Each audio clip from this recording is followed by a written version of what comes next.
Lori Charlton. It's October 6th, 2025. Welcome to the special meeting of the Board of Finance. I'll call the meeting to order and Mr. Penley, would you lead us in the Pledge of Allegiance? I pledge allegiance to the flag of the United States of America and to the republic for which it stands, one nation, under God, indivisible, with liberty and justice for all. Okay, so to the members of the public, tonight we'll hear a presentation on the proposed Dwight Elementary School and ECC project that was included in the capital plan presented to this board on September 25th. There will be no live public comment this evening, but you are encouraged to provide comments at any time to the board, and you can do so via the town website by navigating to the Board of Finance page and clicking on Contact the Board. So with that, we'll move right into item 3 to hear and discuss a presentation from Spiegel's and Partners regarding the Timothy Dwight Elementary School Replacement and Early Childhood Center project. So before we introduce our guests, I just wanted to give our board members an opportunity to weigh in on what your objectives are for this discussion so that we can ensure we use everyone's time productively this evening. I did have an opportunity to speak to a couple of board members in advance of tonight's meeting. Some of you have had the opportunity to watch the Board of Education meetings related to this project, and some have not.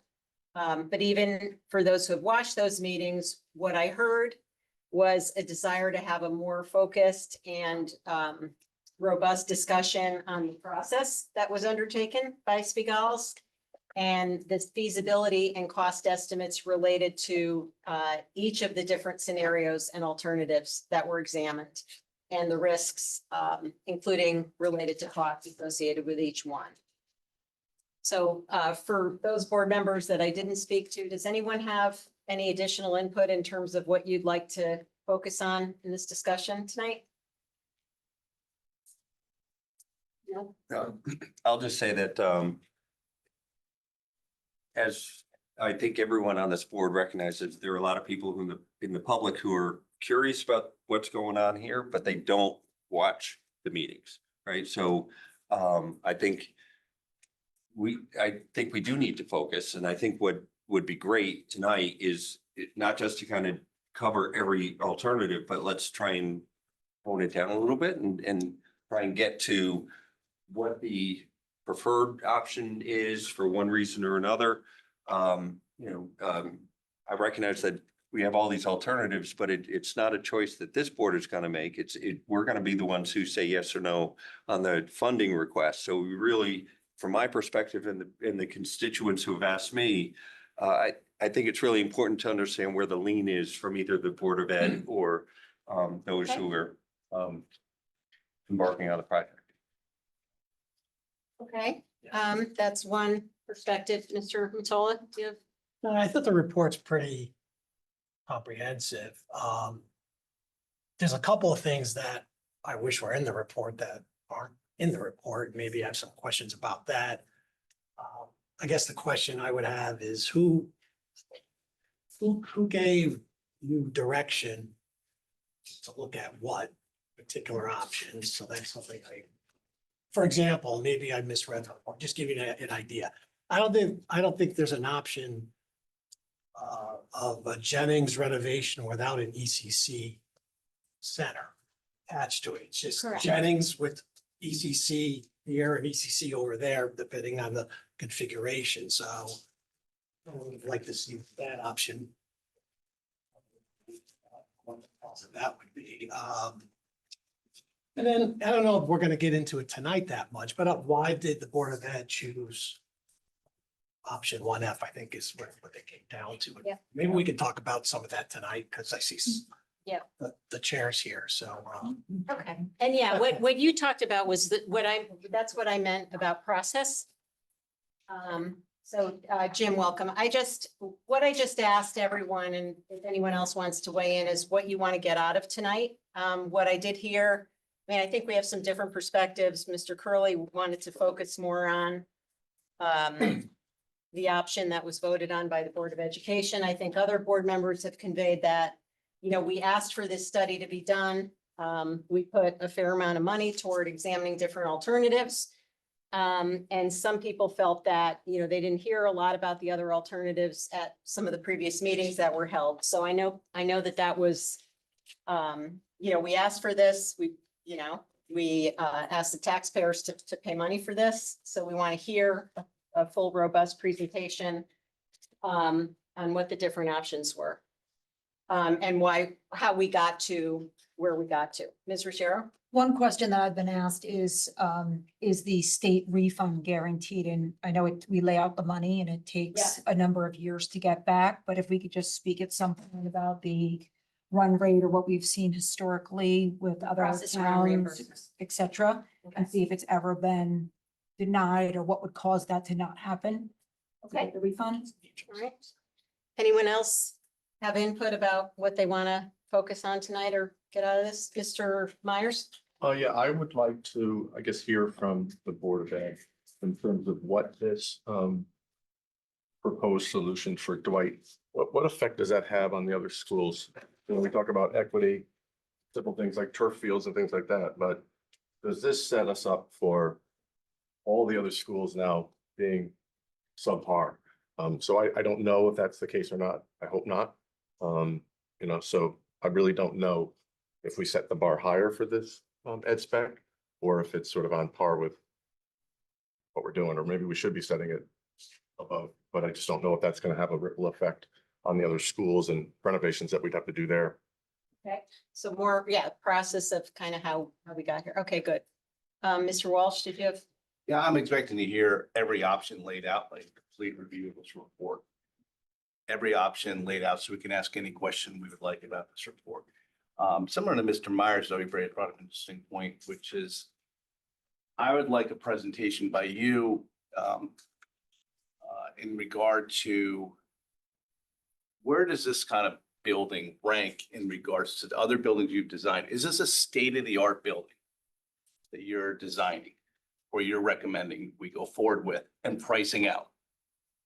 I'd also like some analysis or something to say, I'd like to hear it make me feel a lot better about it if you would know, like, with what kind of probability that these numbers are within realm, only because we've had various experts come to this board over the last 10 years who give us numbers, and the numbers end up being 100% more, 200% more,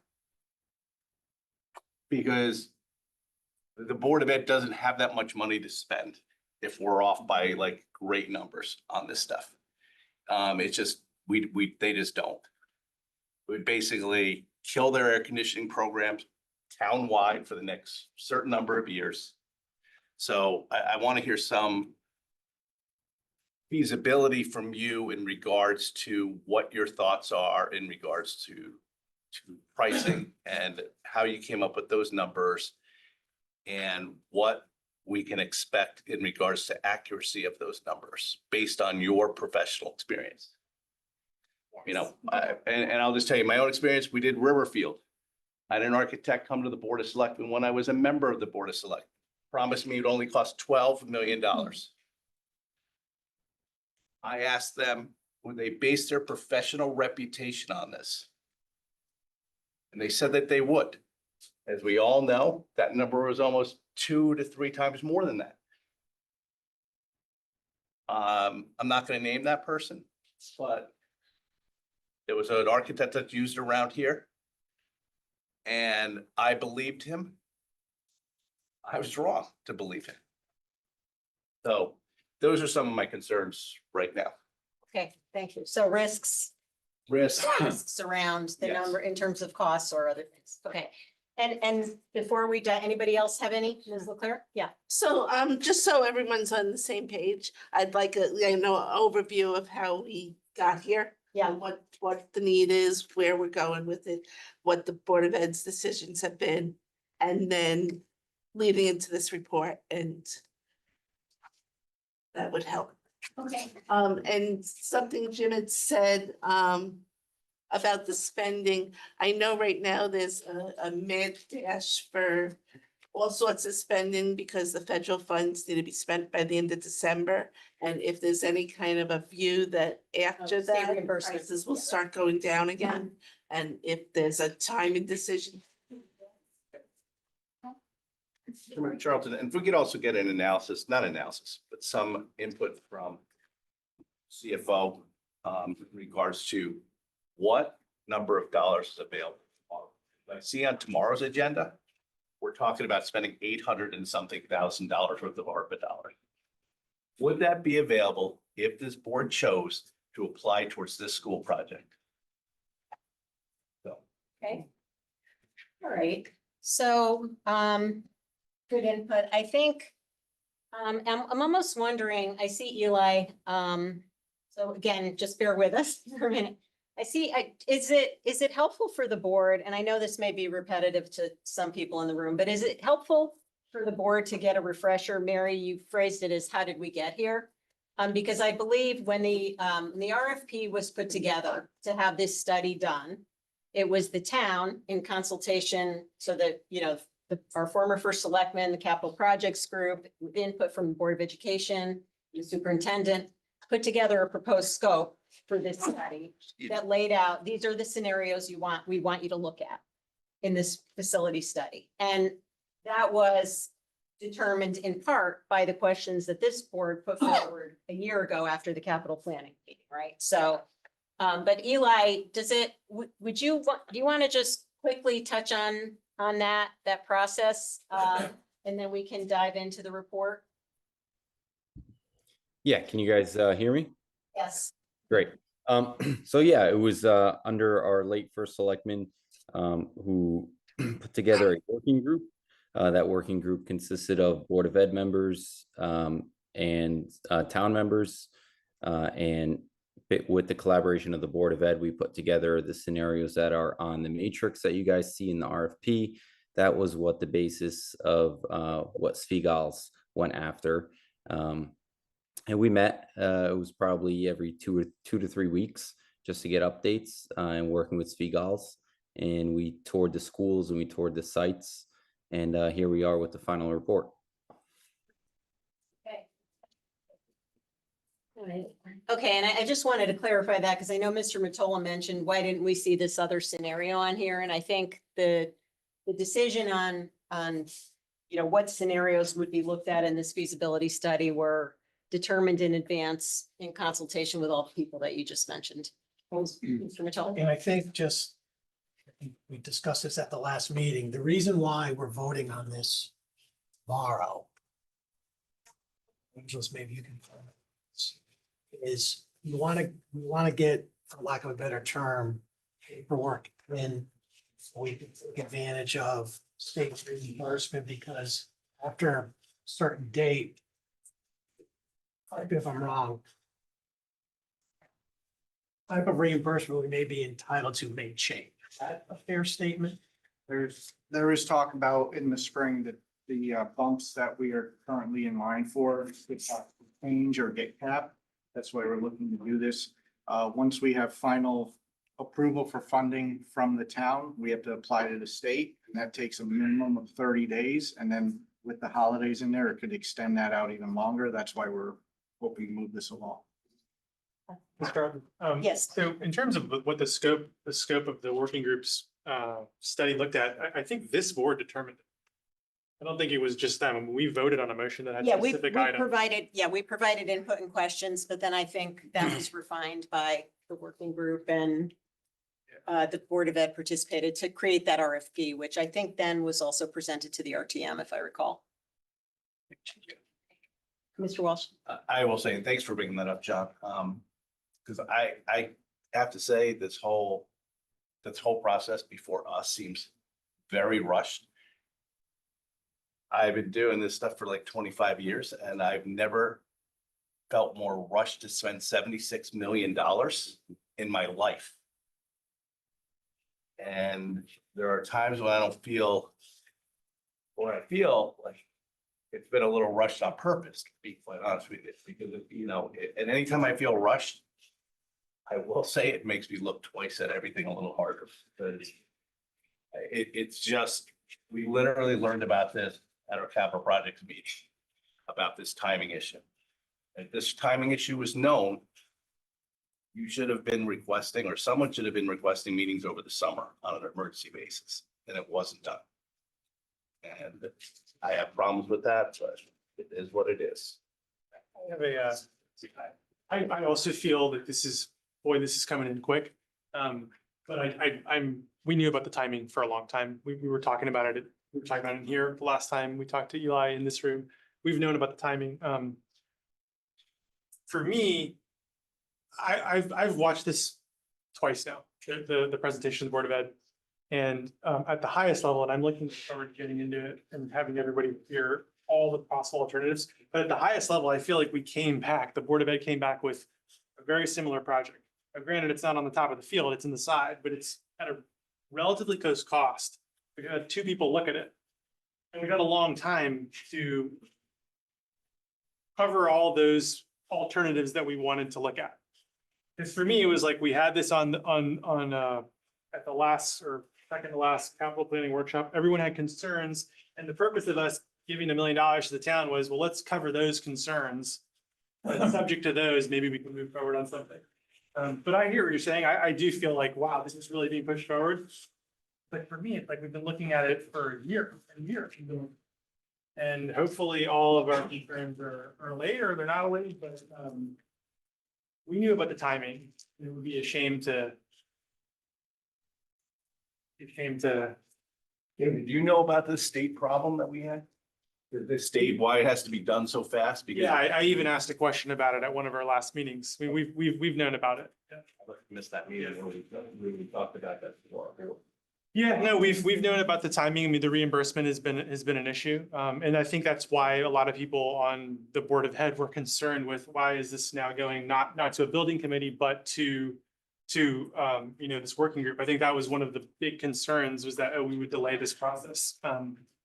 Anyhow, just my perspective, I hear what you're saying. It does feel like, wow, we got to get in here and do a special meeting to spend $76 million. I appreciate that. But I don't feel that it's a surprise. I mean, I know it is not a surprise, because that's been out there.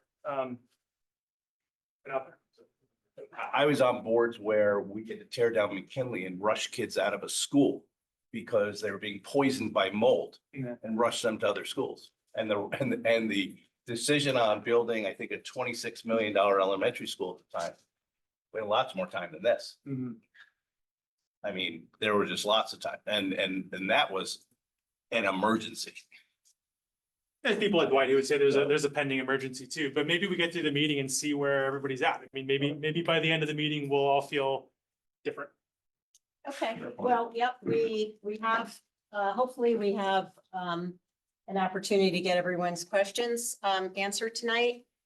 I was a little bit reluctant to do this and then schedule a vote at our regular meeting tomorrow, only because I was concerned that we might have questions and need more information and not have time to get that. If that becomes the case, then we can always reschedule the vote tomorrow night if necessary. We, probably want to do that promptly, so that we don't interfere with, the rest of the schedule to get this approved or not. But let's just get into it and see what everybody's got. So I appreciate everyone's input. And I'll let our guests, I don't know who's going to present with you. You want to introduce yourself and then? Yes, go from there? thanks. I'm Marissa Dion Mead. I'm a principal with Sweet Gals Plus Partners, an FCA company. I have with me here today Jay Brotman, who's been a managing partner at the firm for a number of years. I won't say how many. So in April of this year, we were engaged by the town of Fairfield and the working group to look at a number of properties in the town. Those properties were predetermined before we got on board. They were laid out in the RFP that we responded to. And so essentially the purpose of this study was to look at a number of educational properties in the town and provide an analysis. We did not want to come into this. It's not our intention to tell you what the right choice is to do with your properties. But what we want to do is provide that analysis that gives some guidance to the decision making.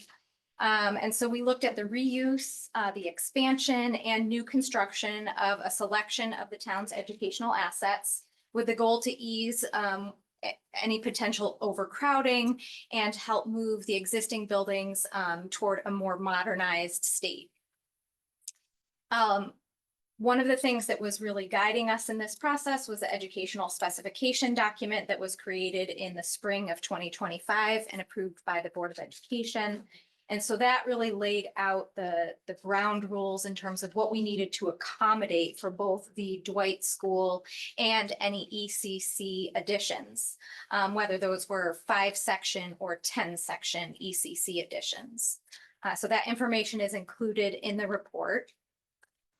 If we go into a quick summary of the sites that we looked at, the first one, of course, is the Dwight Elementary School. One of the biggest challenges about this site is it's on a very significant grade change. We have 125 feet of change across the whole site. There is a small amount of wetlands on this site. As you probably have heard, there's a septic system here, which is very much aging and in need of repair or replacement. The existing school, which was built in the 60s, does have a grade change inside the building. So there's about a 4-foot difference where you walk into the building and, to where the classrooms are. Currently, there's no real accessibility accommodations within the school. So that's a real challenge when we're looking at trying to bring that building up to code.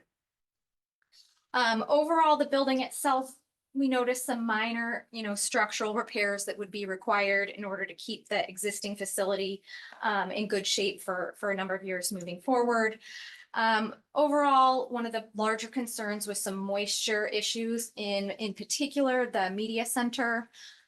There's, existing concrete slabs on grade and a portion of wall that's a retaining foundation wall that just seems to really be causing a lot of moisture infiltration in the building. And in order to look at that more deeply would require some fairly significant testing to look into that. The site itself, oops, I don't want to do that. Do this. Here is the site plan. So you can see the property is actually quite large. We didn't realize at first, but it actually connects all the way back. There's an access way. But unfortunately, that rear access way is really through an existing wooded area and wetlands, so it doesn't make a lot of sense to connect out the back. The existing driveway that's down on Reading Road is actually in a flood zone. So one of the things that we would recommend as part of this project would be to relocate that drive out of the flood zone, which is a relatively minor change to make, shifting the curb cut south along Reading Road. One of the other things that we would recommend on just the site itself would be to consider adding an additional access to the site. So for cases of construction access or emergency access, some sort of rear drive through the Binger Woods would be something to consider that would make this site more accessible. And if there's construction happening while the school is under construction, for example, while the school is occupied, having that secondary means of egress could be really important. Where would that be? We could look at, a few alternatives. I think initially we were thinking, if you can see my mouse moving up along the property line here, would be the most ideal location. We're getting a fairly even grade if we kind of ride a ridge around this edge and then come out to Cross Highway over in this area that's sort of just off the page here. So that would be an access way to the upper, what we kind of call the upper terrace where the fields are now. And so that would give then sort of this front and back access to the school in a case of emergency or in the case of a construction activity that's happening. Would that be a temporary construction road or would that be a permanent egress? That would be a decision for the town to make. I think we're not recommending it as, parent or bus access to the site, but really for emergency vehicles, if there, for some reason, the other driveway wasn't accessible. Or in the case of a construction, in that case, it could be temporary. What road would that connect to? That would connect to Cross Highway. Which is at the top of the page, kind of coming up at a diagonal. So that's the part of Cross Highway where there's really nothing there, correct? Right, Except people Yeah. going like 60 miles an hour. correct. All wooded. So you clear cut It's those pretty woods, quiet. you clear cut through those woods to build this road? For just the area needed for the access way, which could be fairly narrow. Like one car length, or are you talking about it being able to have a fire engine going down there, hook and ladder, or what are you talking about? Well, it would, for a fire engine or a construction vehicle. It wouldn't necessarily need to be two ways. It could be a single, because you're not expecting, a lot of traffic on there. Be single vehicles. Would that road go to the left or right of the field that's currently existing there? So we could look at, again, if we could look at alternatives, but preliminarily, our site civil designers were recommending having it come into the site here, just kind of behind the backstop of the baseball diamond. And going along the property line and then out to Cross Highway. And is that cost incorporated? The cost for that road is not It's not currently incorporated, incorporated, no. That was just a recommendation Got it. for consideration. And have you looked at whether Binger Field has any type of restrictions? It's town owned. It's a town owned conservation property. So, we could look more deeply into that if it's something that the town wants to consider. Yeah, I'm not sure if someone made a donation of Binger Woods to the town and they restricted it anyway. Hmm. So before I go too far with that, Mhm. you may want to check that out.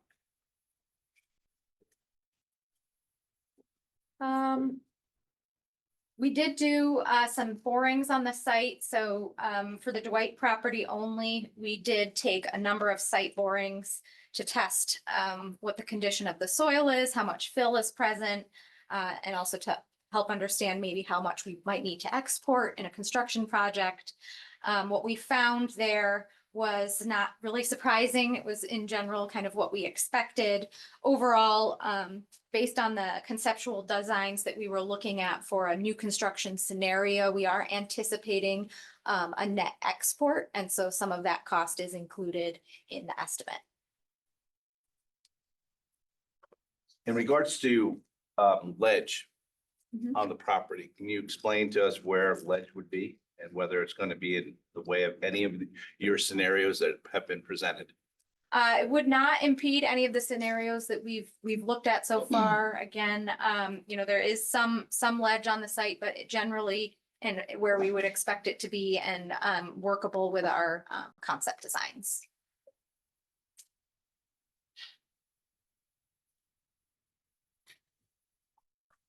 And then if we jump, the next site that we looked at was the Jennings Elementary School, similar I'm vintage. sorry, do you have here.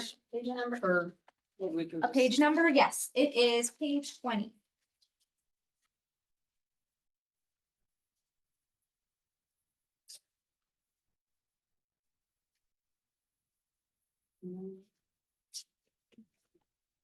Page 20. Sorry. That's it. Little small.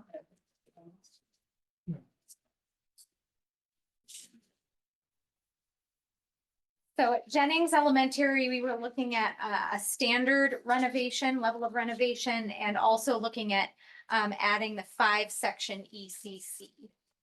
We did end up looking at 2 potential options for where that ECC could be located, just because each one offered a different sort of benefit and challenge. And so we wanted the town bodies to be able to review those alternate. Here, the challenge was really the site because it's fairly constrained.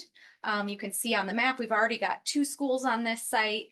The traffic congestion is already pretty tricky. And the area around the elementary school is pretty tight. We have a Parks and Rec field here already. We do have a small wetland at the southeast corner here.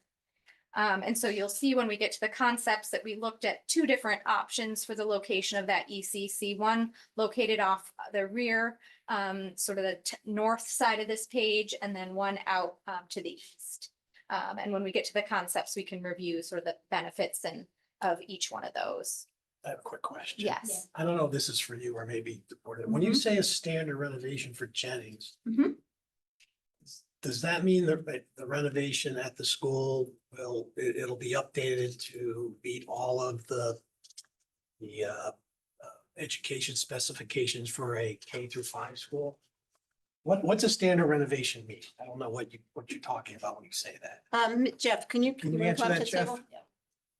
Which table you want me to? Yeah. Jeff Peterson, Board of Ed Chair. I guess the important point for your question is that we have a 10-year facilities plan that has identified several areas where the school is deficient in terms of instructional space. Standard renovation doesn't really take care of those deficiencies. It will do more like what we've seen recently with a Mill Hill or or Holland Hill, where things are brought up, there's improvements made, but the difference between standard renovation and what the Board of Ed would ultimately ask for are those deficient spaces in our capital plan. So that the standard renovation for Jennings School doesn't correct the deficiencies that the building It has would, right now. unless I'm mistaken, was me, that it would not add any additional space for K-5 instruction. All the scenarios they looked at were adding extra space for ECC? preschool instruction.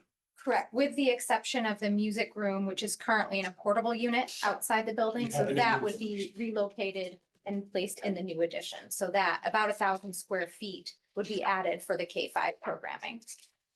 So I'm gonna throw this out there, just so we're all on the same page. At some point, you're gonna want to do more than a standard renovation to Jennings. Is that fair to say? That is what the Board of Ed has voted on in their 10-year capital plan. Correct. And remind us, how much is in the capital plan for Jennings right now? Was it 50 million? It's like a 43 million. I could pull out but it's higher than any of either of the Svigal scenarios because of the space deficiencies. Okay, so it's more than the 35 million that's in this room that you want to do to bring Jennings up to be comparable with the other elementaries. Correct. I mean, one of the things that, talking about the educational specifications for Dwight, some of the standards from the state's perspective have changed, have grown. And so a new Dwight will be consistent with what's current standard, educational standard in the state. And if we're doing a renovation for other buildings, we wouldn't, into whatever degree we can, want to meet those standards as well. I have one question. You talked about the Jennings site being very tight. My kids went through Jennings and so I'm very familiar with the property. If we were to build out the ECC at Jennings, would that then disadvantage you due to space and site concerns from upgrading Jennings later to meet those standards that you're talking about? I mean, that may be more a question for a building committee down the road, but I will say that there are two areas in the Jennings plan, the A and B scenarios anticipate adding space and two completely different areas attached to the building. So conceivably, there is space on the lot attached to the main building. It would be a additional challenge for traffic flow and student flow and separate entrances if, put an ECC there. So it would be a challenge, but I think that there would be additional space just because of the work. Yeah, that Svigal's did. conceivably, you could build both of those additions and have them function simultaneously. The other thing that we didn't look at was multiple stories here. So in both of the scenarios, we were just adding a single story, the ECC. If it was determined at a later point that an expansion of the K-5 was needed in addition to the ECC, then that could be accommodated or reviewed as a two-story addition, which would have a smaller footprint. But I'm sorry, Shane, I know you have some questions, but just to follow up on that point. I have to imagine that adding a second story to the existing structure would be more expensive than adding a box on one side. Correct. It would not be advisable to add a second story on the existing building because the existing foundations and structure were not built for that. So I mean, my gut tells me that with respect to Jennings, if there's a plan to make additions or changes or enhancements to what Jennings has to bring that up to speed, putting the ECC at Jennings now would significantly handicap us in the future. That's based on what I'm hearing. I mean, the only option would be to tear down Jennings and then put up a two-story building. That's going to be a very expensive alternative. Whereas if we don't look at ECC for Jennings now, we have other single-story alternatives available for us to meet those other standards that you're talking about without the need to tear down the building. I mean, am I interpreting that? I'm not sure what you mean about other sites. Maybe I need to rephrase. If you don't put on a Jennings on the side, if you do that now, where do you have space then to add more space to meet the educational specifications? Right, and that was not a scenario with the Figals No, defense is right. that they were asked to Of course evaluate. not, of course not. But I understand it is a tight site. Yeah. You know, one of the reasons that the Osborne Hill option is in here is because that's a less tight site. I mean, Osborne Hill has its own challenges and own cost issues, but the idea of looking at potential other areas for ECC was something that was anticipated in the. I don't have any. Just while Mr. Peterson's here, because we skipped over the ed specs, this is something that I don't understand. Can you explain to me what the requirements are from the state and how they compare to the requirements that the Board of Education or the specifications the Board of Ed has come up with? Well, we worked with a consultant specifically to make sure that our ed spec for the new Dwight building was consistent with current state standards. And so, I mean, in that regard, I think we were well served, by that consultant who had worked most recently in Westport on their new school construction. So we're confident that the ed specs that we passed are reflective of what the current standards are. I'm wondering is like, are they, to what extent are they in excess of the standards is really what I'm getting at? Or if not at all? Well, I mean, the standards we passed for Dwight are not in excess of the standards. Okay. That's So all. I mean, if that's your question, I mean, there's obviously a difference between what our current footprint is in most of our buildings and what we're anticipating with building for a new Dwight. Although if you're going to build a new building, it needs to be to the current standards. So that's what I was getting at. So all of these things, you're building them up to the state standards. You're not putting out extra velvet chairs or things like that. It's just to the state standards. Yeah. Okay. No velvet chair. Yeah, velvet chairs. Well. Bummer. The other question I have is sort of relating to what Mr. Curley was asking. Are all the ECCs right now not on that side of town? Wouldn't we just be adding more ECCs to the same side of town? Well, so I mean, and that's kind of where the Dwight issue comes in, right? So right now, the ECCs are located at Ward High School, at Stratfield, and a couple at Holland Hill. So they are clustered on the single side of town. And one of the main themes in going through this and coming up with different options, well, there you go, was trying to spread these out geographically, because it's a hike for somebody in Southport or up on top of Greenfield Hill to come to Ward or come to Stratfield. So the thinking was to spread them out in chunks of 5 sections each. That's the current educational standard that the administration has selected, so that we have 5 classroom section in one area and then three of those units. And that, so, and you can see like the giant steps option would satisfy that geographic concern, although there are other issues with giant steps. So, but yes, right now they're all very much clustered in the east side of town. Thanks. Real Mr. Mitchell, yeah. quick, and I don't want to. The way I read this whole report was, the concept was you wanted to put, at least I thought this was what you wanted to do, 5 ECC classrooms at Dwight, and then a few years down the road, 5 ECC classrooms at Jennings, right? Yes. And so that's kind of what the Board of Ed would like to do. Is that a fair statement? Yes, that is our. That's the plan. And I guess the question that I don't really think we really have an answer to is, by doing 5 ECC classrooms at Jennings, does that affect the Board of Ed's ability later on down the road to have Jennings come up to speed? Again, it's an open question and it's not one that the town chose to put in the RFP asking City Gals about, but it is something that we, a future building committee would need to deal with. As Mead said, we're anticipating area, adding building square footage in 2 different spaces on that lot, so. All right, that's fine. I just wanted to, No, I that's the idea. That's right? the- I'm not, what I just said is what the Board of Ed would like. Correct, and I mean, I do think that it's entirely valid to look at the Jennings and Dwight projects as part of a unified idea about what we want to do with the ECC. Yeah, and just, I think that was part of the consternation a year ago was that, we said, okay, we're looking at Dwight sort of in isolation, and there seems to be a lot of concerns around other ECC locations. And if that's not really, if the Board of Ed doesn't have a firm view on that or a lot of confidence in those, are we gonna be, adding 5 classrooms to Dwight when we should just be looking at 10 somewhere, so that was all. I completely understand that, and again, It sounds like we've gotten past that, Yeah. but now I didn't hear this, what Mr. Matola raised. I don't think I really understood this, that we may have some challenges in getting, to the extent that the other half of the equation is adding the 5 classrooms to Jennings, that could create a cascading set of issues for the normal space at Jennings. If you will. a challenging set of issues, yes, but I mean, but that's, you're kind of anticipating the question, why is the number in the Board of Ed's waterfall for Jennings different than the Speak Gals? It is higher. And that's the reason. Well, cost is one thing, feasibility, I guess, was the other. Sure. Okay. Mr. Walsh? Yeah, would you consider the Dwight location to be an optimal spot for the ECC, or is it just a convenient spot because we're thinking about doing construction?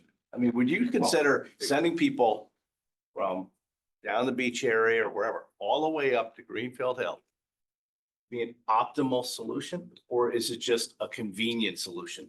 Well, I think it can be both. It certainly is a convenient solution in terms of what the current state of, state reimbursement offers are. But look, there are people that live in Greenfield Hill who have kids that they would send to the ECC. And right now, if somebody is up there on, Cross Highway, they may need to come all the way down to Ward. That is a huge bus ride for those kids. So the geographic distribution, I think, is definitely an attraction in putting some, and certainly many of my board members felt that way, felt that it's an underserved area of town in that regard. Especially, considering all the focus on the east side of town. We were looking at a variety of situations that would make things less, less clustered, and again, and so several of these sites we were looking at, Dwight, Giant Steps, Mona Terrace, Riverfield, and Osborne are all to the west. So in that sense, I don't know optimal, suboptimal, but it is an area of town that needs, that has families to service. I understand, but we're dealing with a community that right now has 220, 230 students right now at Dwight. Whereas both the other schools that are surrounding it, which would be Burr and Mill Hill, correct? Yes. And to a lesser extent, Riverfield, have a lot more students in them, correct? Yes, but one of the things, and we get into this with the Dwight scenario, one of the things that we're also want to build in is specialized K-5 instructional space for our CLCs. And there are 2 of those CLC classrooms currently at Mill Hill, and Mill Hill is crowded. Mill Hill is full. If we can take those classrooms and move them back to Dwight, we help Mill Hill. Okay. So, and these are programs that had been up at Dwight several years ago. And we can move them back if we had purpose-built space for that programming. Okay. It just seems to me bus rides up to Dwight, driving up in that area, are a lot more difficult than say going up Burr Street to Burr or towards, Yes, but to your point that there are fuller schools that border on the Dwight catchment area. Mhm. So that I think that, if parents may prefer on the east side of town to go to Jennings or to Ward, on the west side of town, they may if someone's in Southport, Dwight may be a better option than coming over to Jennings or to Moore. I would say that's a kind of a challenge going through that new rotary up there. I can't imagine a bus doing it. I can't imagine a bus doing it. That's not me. Since small, very small landscaping trucks are pounding into those curbs every day. So you should better bring your skilled bus drivers up there. Mr. Martin? I'm gonna save my question until when we get to the reimbursement discussion Okay. and financials.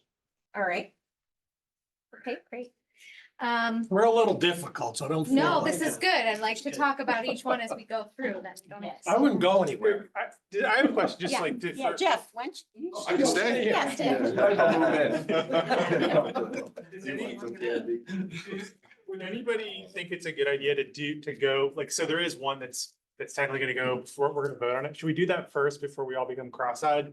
I don't care. I would rather do the one concept first, but I would too. I mean, I just think like we have the mental energy now.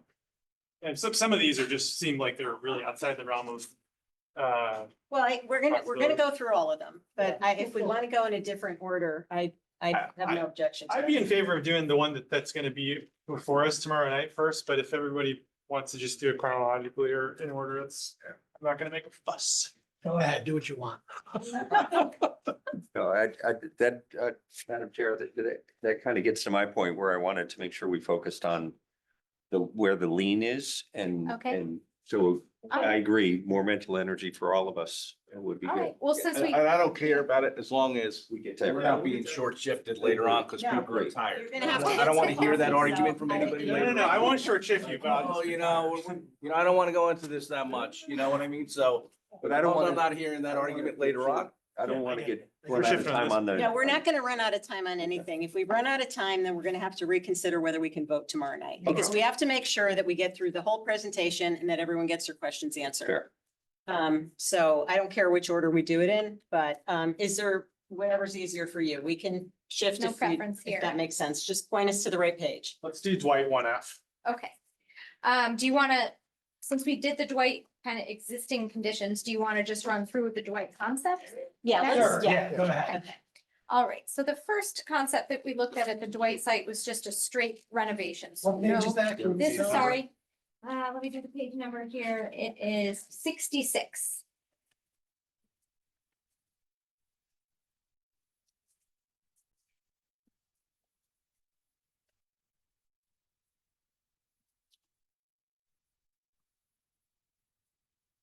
All right, so the concept 1A was the straight renovation with no additions. This was looking at what can we do in the existing footprint to accommodate the ed spec as best as we can.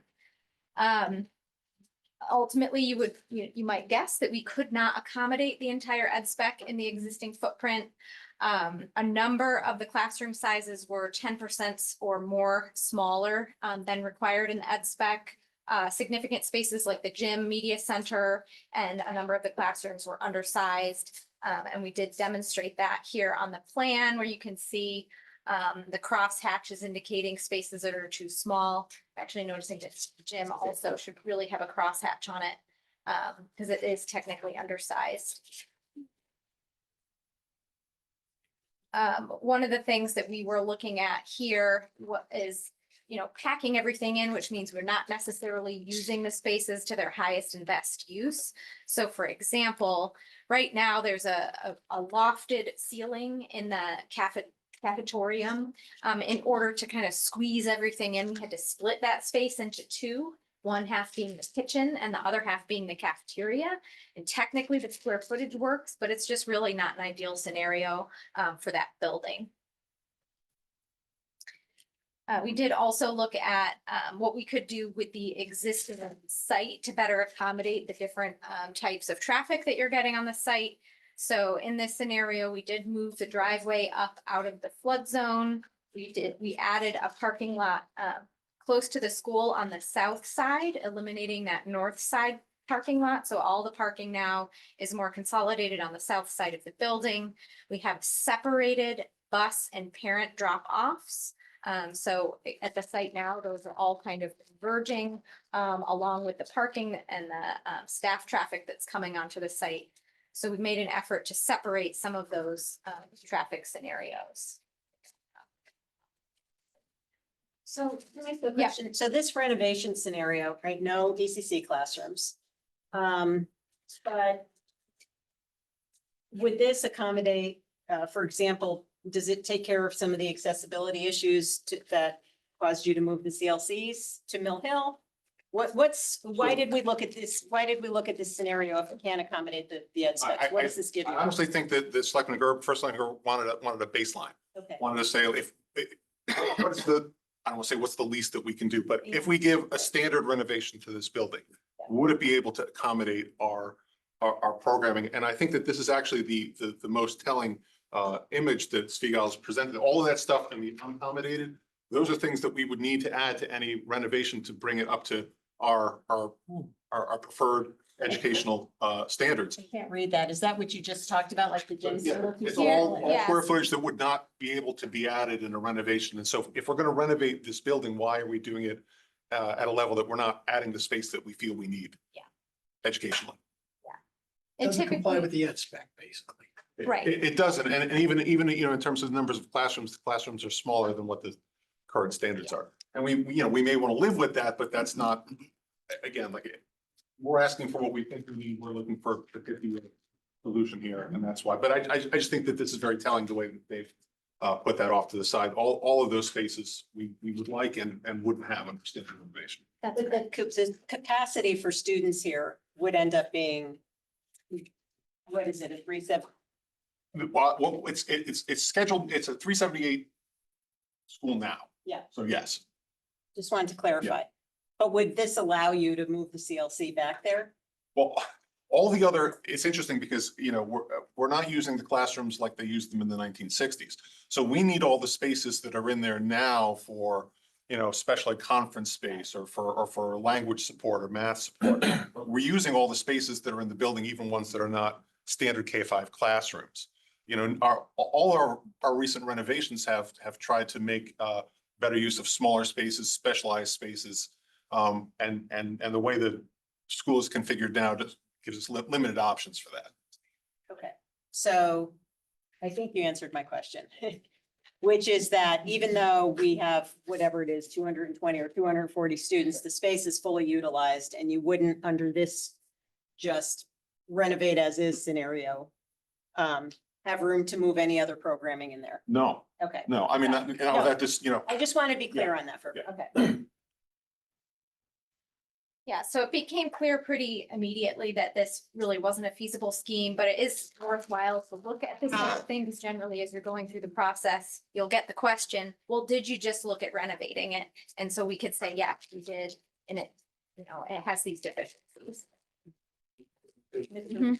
Why is the renovate scenarios really only looking at the current footprint? Why is there not like an expansion like we do at other schools where we? So that'll be the next scenario that we're gonna look at. So this was, what if we don't add anything? What can we accommodate? And we found that a number of spaces were undersized, and then there was about 5,000 square feet of programming that just doesn't fit all together. Right, so then that leads into the next scenario, which does put an addition on the building. So in concept 1B, we're looking at adding, and the page number here is 72. Here, we're looking at expanding for just the program needed for the Dwight Ed spec. So in this scenario, there is no ECC programming. It's just the K-5, including the CLC classrooms. In this concept, and there's also a very similar concept 1C, which is looking at adding just the ECC without accommodating the additional Dwight program. As we were talking that through with the working group, we decided that that really wasn't a scheme worth pursuing to a great extent, because there just wouldn't be a scenario where we would do all this work on the building and not accommodate the Dwight program.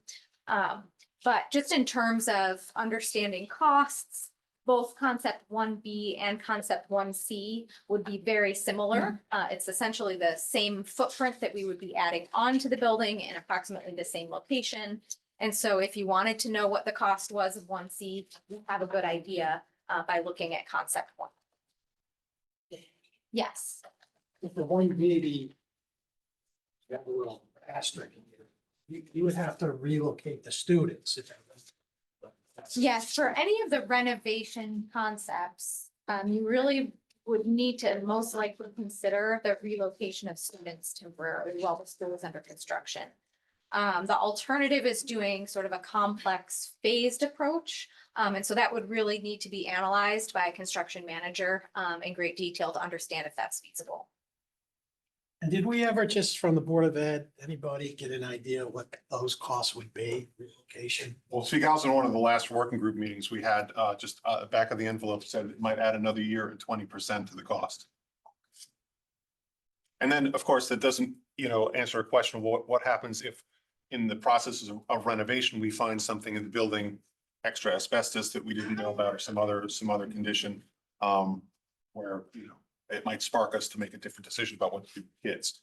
So, the nice streamlined thing about the new building is that we can build it right next door. And so Just, it's just extra, it adds extra variables and extra cost to keep the kids in. plus an educational variable, that's probably not the best thing to do to relocate a bunch of students. Sure, although, it's interesting with this addition, and I think we were talking about this in the working group, since it's a discrete structure, a whole other wing, that there might be ways to do it that would be less disruptive, but I mean, it's not gonna be zero disruptive. Okay. Shauna? Yeah, go ahead. So for the relocation, is there a scenario, like, do you know where the children would be relocated? So this is a complicated question, and we kind of danced around this for a long time. We actually had some initial discussions with First Selectman Gerber in the spring. It's tricky because for several reasons, right? We don't want to break up families. If we have look around the district for where there's space, one classroom here, one classroom there, the white kids are going to go everywhere for years. And that we may not have the busing capacity to make that happen. So that's a challenge in and of itself. We were looking at some other potential sites where large groups could go. Those have their own challenges, and we didn't really go far down that road. It was discussed at some point. I think Mr. Becker brought up, why don't you have a field somewhere where you put a whole bunch of portable classrooms, string them together and have a, kind of a temporary school, and the administration, I didn't even talk to the board about this, but I can pretty much guarantee that would not go over well. We've been trying for years to move away from portables, for very good reason. It's an expense. It would take another, he'd have to staff it and give it, utilities, not to mention the security issues of having just trailers out on a field. So, I know the superintendent, I don't want to speak for him, but speak for him saying like that was not a palatable option for us to even consider when it's safety. Yeah. So it's a challenging question. We try to look at it from a number of different angles. But it's simply just busing kids from where they are now all over town, would be a big undertaking. I mean, so even apart from the cost, just the educational disruption, was something you need to seriously. Okay, so 1A versus 1B is an $18 million delta. Okay, yeah, Mr. Walsh. What's the student population that you're planning for in 1B? So the student population at Dwight is the same across all the scenarios. So we're looking at a Dwight population of 240 plus the CLC of 24. Yeah, so that population, I saw that at the beginning of Yep. the program, that stays consistent for every single scenario. Yes. The variable is whether the ECC is included or not with those Okay. additional 128 students. And I just follow up on that. I thought you were K through 5 scenario for 378. That's what it is currently. Currently. The ed specs that we approved in the spring have brought it down to 240. Okay. And that number is from our 8-year projection. The state looks at what's the maximum 8-year projection. That was we based that number off of that. 240. I was gonna ask you that question. So I thought we did 10-year projections. We do, but the state, Oh, for state sure. purposes, it's, yeah, we have done 10-year projections. But in the coming 8 years, it's 240 was the max. Okay. So in all the scenarios, it's 240 students, then plus the ECC, plus the CLC. Correct. Excellent. Okay, thank you. Yes. So still on 1C, but really for everything. On the cost breakdown. The soft costs. What would be?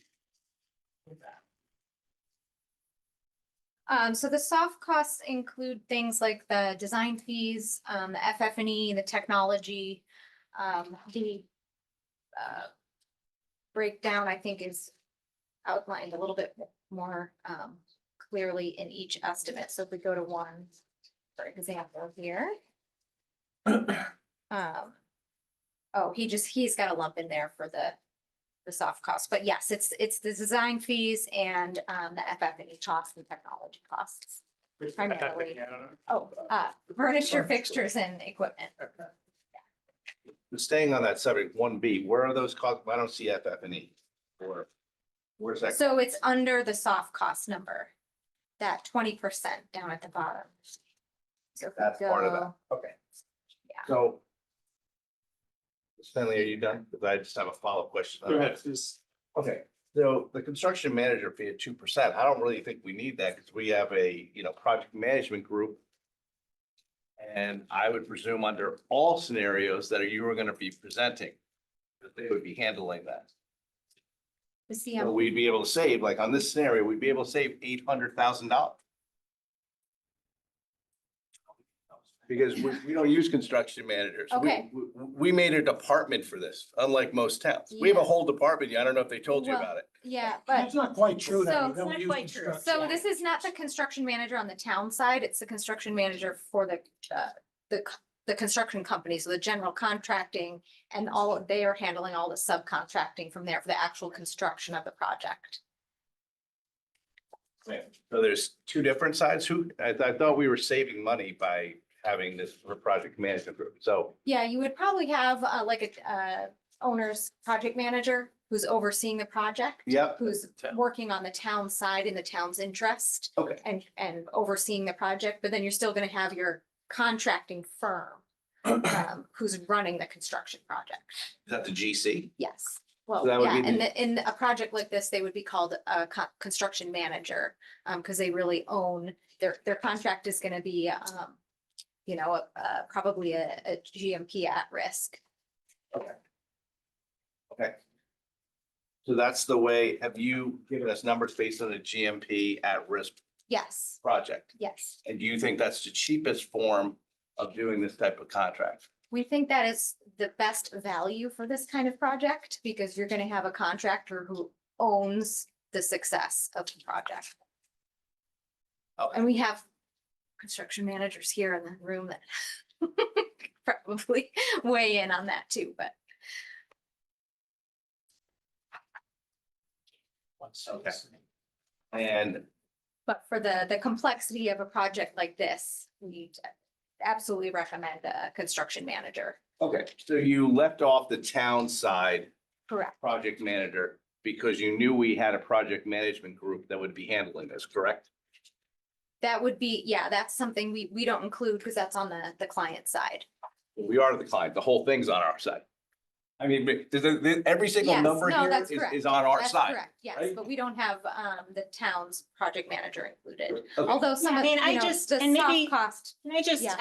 I just want to remind everybody, we didn't create an entire new department. That department was assembled from people who were already overseeing capital projects and they were put under one group. Yeah, And I think maybe we have one additional Tom, we'll answer this question next time, but and by the way, that group is overseeing dozens of projects, which we saw the capital projects list. So, yes, there would be oversight, but I don't think that would replace, or I don't think that group was meant to replace any outside services for a project of this magnitude. The way I interpreted these schedules is these are third-party costs that we're gonna be Right. putting out the door, and that would not include our own Yeah. in-house staff. All right, then we don't have enough costs here, because we're missing that piece then. Well, but then you could We're also, missing the piece. I mean, we are. If you're saying we're not gonna be using them, then where is our side? I'm not saying we're not going to be using them. I'm just saying that I wanted to clarify. And I know this came up at the capital projects meeting because one of your questions was to understand, what we were saving as a result of the capital projects group. And I just want to remind everybody, that was not a department that was built with a bunch of new people. It was somebody came out of engineering, somebody came out of WPCA. People were already doing these jobs, and they were reorganized under Eli's leadership to work on this so that we would have a consistent methodology and we would have tracking and all the things that we need. So we didn't add, whatever that department's costing. That wasn't new costs. That was a reorganization of our costs, and they're doing a lot of other stuff. I mean, we all saw that capital plan. So all I'm suggesting is that I don't think it was ever, I think there's a lot of ways that they can help save us money, but I don't think the intent of that group was to supplant any and all construction managers that we might have on large scale projects. That was my only point. By the time we vote tomorrow, I need to know whether they're gonna handle this project or not handle this project. I think the answer is no. Because if they're not gonna be handling this Eli, why project- don't we hear from Eli? Are you on? You want to clarify or jump in on this question? Yeah, I'm on. It would be very similar to what Melissa said. In this scale of magnitude of a $76 million project, we would be there almost as a consultant, right? So we would help facilitate, but there will be a construction manager on board with this project who will act as their construction management under a GMP. I think that's the best way to proceed with this project. Who's gonna be the owner's rep or the other type of position you talked on the town side? We can definitely help with the owner's rep. Absolutely. I don't think I currently have the staff to handle a $76 million project. So therefore, we need someone, Eli, on our side on a $76 million project. We are gonna need somebody, and we've never not had somebody on this size project, correct? This would be my first time undergoing a project of this size through the town, so I can't speak as to what happened prior. But Melissa, there's soft costs included that include the CM fee and all that. So, yeah, the CM fees in there, as a separate line item. The soft costs right now at 20% is, meant to capture, some of these additional things that might come up to support the project. Yeah. Including like permit fees and the design fees. A portion of that, would likely cover, some additional town expenses too, but at this stage. We are used to having an High owner's level. rep to represent the town that Mhm. reports to the building committee. Hmm. Where's that cost? Who's gonna be doing that for the building committee? And Eli, it sounds like you're too busy, your group. So I want to know where that cost is, because I think we're missing a cost in every scenario then. And if I'm voting on something, I want to know every cost. I don't want somebody coming back later on, oh, we missed $2 million here. It was my understanding also that this group would be handling that. I mean, that was how it was sort of. That's presented. what I thought. Yeah, absolutely. That this was a group made so we didn't have to hire an outside. person. Exactly. I think that is wildly unrealistic. That's my personal opinion. You. pull No, I out- mean, let's- clearly it's unrealistic. just but saying, That's how it was Pull out the presented. capital projects plan, and if you look at the number of projects that group is overseeing, we clearly do not have the capacity to do that. Okay. So I agree with Jim. Yeah. If we have to hire someone and the cost is not in here, then that should be taken into consideration. I agree with you as well. I mean, Colliers has been the owner's rep for the town on a number of projects, whether it's the HVAC, whether it's the clubhouse, whatever. Colliers has been one of the firms that we've used. I would expect that we would have an owner's rep. like acting on our behalf on a full-time basis throughout the project. But I would say that whether it's the construction manager fee of 2% or in comparison to the soft cost of 20, I would expect that an owner's rep would be a fraction of the construction manager fee. So call it 1%. So I would expect that if we can't fit 1%, take 1% out of the soft cost and leave 19 for everything else, FF&E or otherwise, I think we're talking about a relatively small dollar amount. Although I agree with you that we should identify it. We should make sure that the town is represented with an owner's rep. If we don't have the bandwidth or capacity to do it in-house in a project of this size, we shouldn't try. We should hire someone. And it doesn't have its own line item right now. Okay, can I ask for by tomorrow night? And just for every school project, like a decent sized project that we've done over the last 10 years, I want to know what the owner's rep cost percentage wise was when we were voting on a project. Get that for you. And I have to just say that when we reviewed the numbers from Spiegel's, we saw the 20% contingency for soft costs in there. We anticipated, we have a project manager who oversees our construction projects, but for projects of this size, we've always used an owner's rep as well. Colliers has mentioned. We felt comfortable with that 20% contingency. There was the room in there. At that point necessary to bump up. Otherwise, you'd be looking at a number that wasn't Spiegel's number, but I can get you what the percentages have that. Yeah, can we get a better breakdown of, I mean, for The all soft the costs. projects, what the soft costs are? I have no idea whether that percentage is in there, 2%. I don't know what FF&E is. I don't even know what that makes up. It's other than what's been discussed so far tonight in the most generalized basis.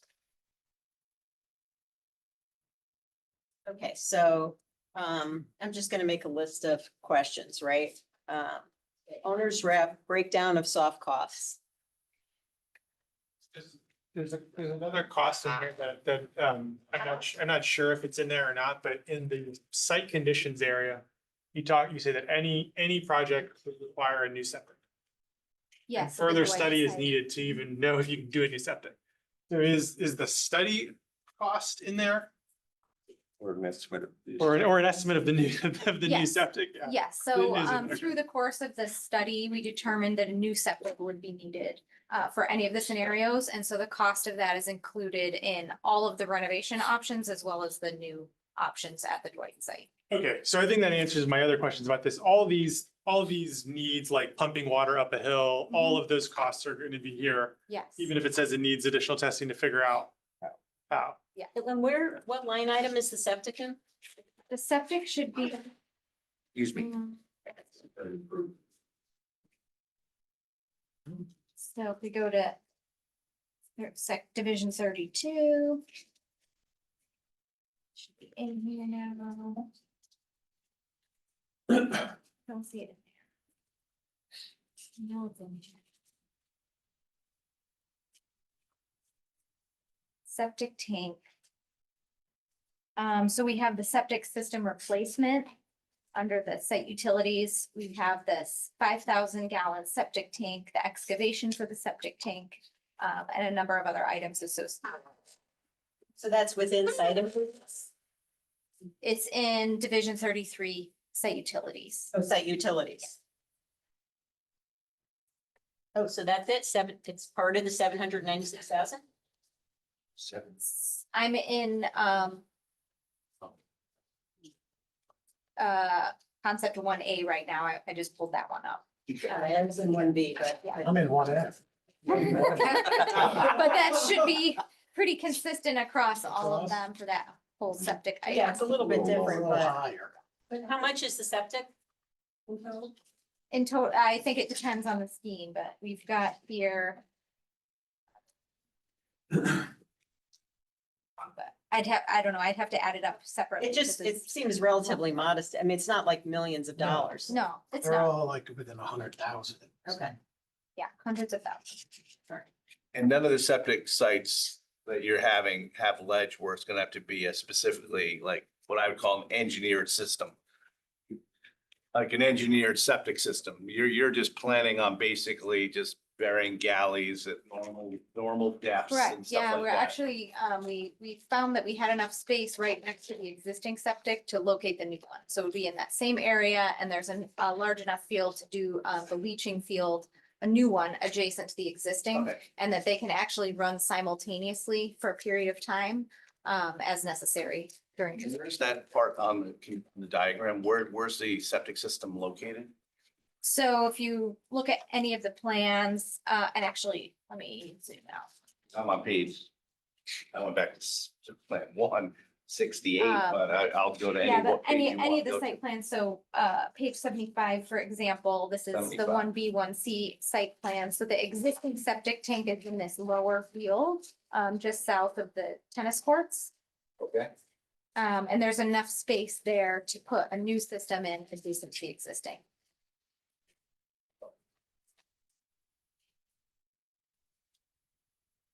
The existing septic just stays buried.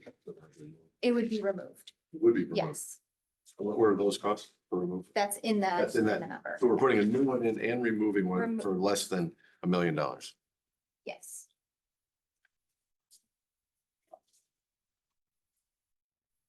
And doing all the other stuff with it. Is that the only cost in that line item, Division 33? Are there other utilities in there? There is also some sewer line extensions, stormwater line extensions. Back a page. And some small numbers for like site communications, and electrical service. Okay. So there is other utilities such as Mhm. what I would traditionally think of utilities being electric, water, all that stuff. Mhm. We don't have the appendix in the backup. The appendix, we don't have a hard copy of the appendix, but you should have a digital version. Do you not have that? The digital one I have is just the book unless I opened up the wrong. Did you go to the, It's in the more it's in the more section? feasibility appendices and revisions to report. Yeah. Perfect. Yeah, I pulled it up before. It's, yeah, It's like a different attachment. yeah, feasibility appendices. I think that's what you're looking at. It's 239 pages.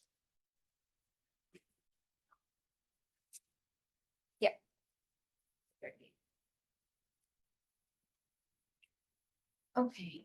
Any other? Just a Yeah. small question, Uh-huh. but on the soft cost, things like, furniture and whatever, I don't know, ticket. Mhm. Is that assuming like everything will be brand new, or are we gonna repurpose anything that's in the existing school? What does that That's assume? assuming brand new Brand new. for, furniture? yes, for furniture and equipment and technology, yes. So related to that, just, and this may be a question for you, Angeles, but the existing site has PV modules on there. Would those be reinstalled? Would they be? Yes, so that was actually a cost that was factored in. So the removal, storage, and reinstallation of the PV panels is included.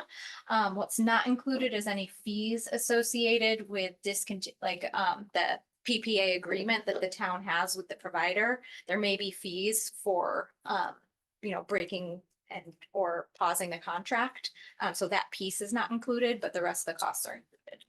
I think at some point not long ago, we looked at the decommissioning cost for that and something to 700, 800,000. 7,900. It was a big chunk to just shut them.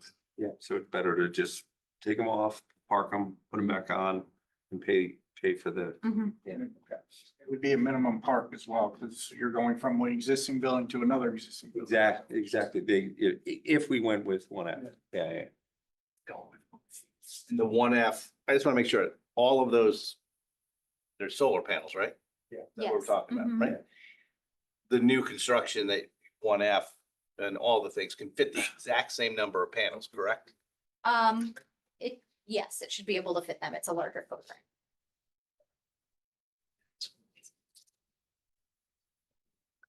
Because if they couldn't fit it, Angeles, there'd be a penalty, right? There would be a penalty for reduction of power the power that we're making. We were actually looking at if there was possibility with a larger footprint to increase the number of panels, in which case the PPM may be able to be adjusted and there may not be any penalty for the pause. Great. And new building means new roof. So Yeah. I know that in placing solar panels, we've had some challenges, I think, in the past. Okay, so if we just jump quickly through the other Dwight concepts. So Dwight concept 1D is a renovation of a majority of the existing Dwight building and then a two-story addition that would house both the additional Dwight programming and the ECC. And then also we've replaced the existing gymnasium with a gymnasium that meets the ed spec. In this concept, if we go to floor plan, I don't know how interested we are in delving into the floor plans, but we were able to lay out the program so that the preschool, the ECC section gets its own separate entrance and admin area and drop off.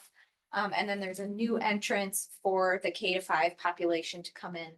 And then that two-story addition would actually be fully for the Dwight programming. And that addition is built into the hillside, taking advantage of that slope. And here we looked at another site configuration, again, sort of splitting off the different drop-off areas. We have a separate drop-off for the ECC at their entrance here. And then sort of a strategic bus and parent drop-off scenario, and then a staff parking lot off to the north. And in this scenario, the existing play areas and fields could remain in place. That's a quick question. Mm-hmm. So, and this is on a couple of concepts, and you touched on this. This is suspected moisture concerns at existing slabs, and you said something probably 45 minutes ago that in order to figure out what was going on there, you'd have to do more testing. What would that involve? You know, there has been some testing already done. There's obviously, you can sort of smell, there's olfactory, you know, red flags that there's some sort of moisture there. They do have dehumidifiers running, so it's not, you know, an immediate health concern, but it's something that over time is not going to get better. In a renovation scenario, we are replacing in large part, you know, elements of the building envelope. But that floor slab and the foundations are going to stay, really. So will continue to be an ongoing issue. There are things that can be applied, you know, topical things to help mitigate some of that moisture infiltration. But it, you know, when you're looking at a lifespan of another 50 to 60 years that you want to get out of this building, it's not necessarily something we would recommend to maintain. And can you also elaborate on number 2 under challenges? Which spaces end up being 10% smaller? It really depends. I mean, for the purposes of this study, we you know, laid out what fit and made decisions about which were in and which were out in terms of the, you know, what could fit in and what could fit out in scenario A, or what ended up being too small in the other scenarios. But in the next stage of design, there could be an iterative process to look at really what is the best strategic choice in terms of what spaces are undersized versus which are not. And Marissa, just to, in this scenario, interior walls have been moved versus what the current.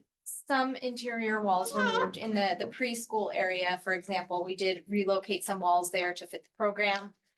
In other areas, we did not relocate the walls. So we could get in all the program. And, you know, the spaces that end up undersized are undersized, but not vastly so, with the exception of the media center. That one was still pretty undersized. Yeah, and that's what I was trying to, I mean, I'm more concerned about number 3, frankly, but there is a $15 million delta here in the cost between Yeah. this and F. So if it Between was like, A and okay, the 1F. gyms ends up being a little smaller, Right. like, you know. Right. I mean, that's why I'm trying to understand that, but Mhm. sounds like your major concern was around number 3. That's correct. In this 1D scenario, why is the lobby so large? The lobby is connecting really the existing to the new, right? And so in a scenario where you're building that new addition first, it needs to have a certain separation distance from the existing building. And so then this lobby ends up kind of bridging the two, after if it the new wasn't- addition is built. So if that wasn't the condition, you want to design a lobby this big, correct? Probably not quite this large, but you do need a fairly decent gathering space. And even in this scenario, we could probably make it a little bit smaller. If we And would narrow. that lobby be an entry area Yes. for Yep, students? That's the student drop-off area. So there'd have to be all the security and that we build in with Yes. the police requirements and all sorts of stuff there?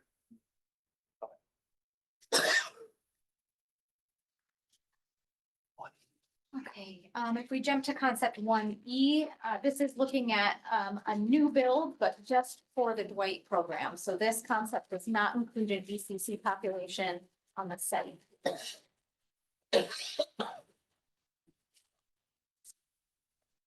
This is page 83.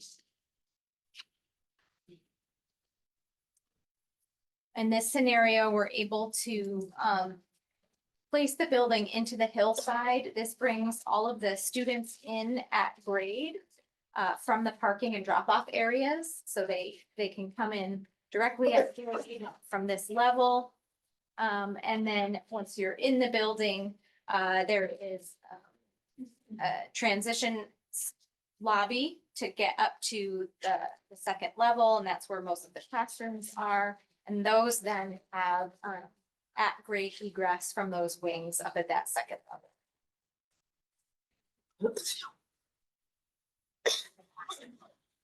In this scenario, we're able to maintain a fairly large field that could be used for 99 soccer.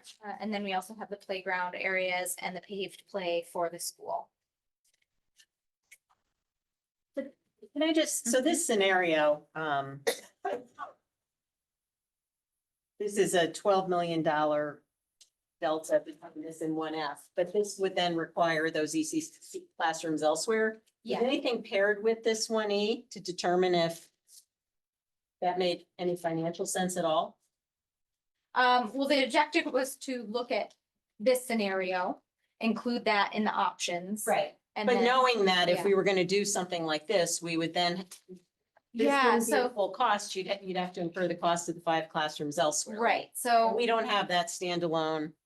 we do, because we did look at options for doing a 10-section ECC at both Mona Terrace and Okay, Giant all right, so we'll Steps. get to that. Mhm. Okay, And plus the 5-section ECC potential at Osborne Hill. yes, okay. Yeah. Gotcha, okay.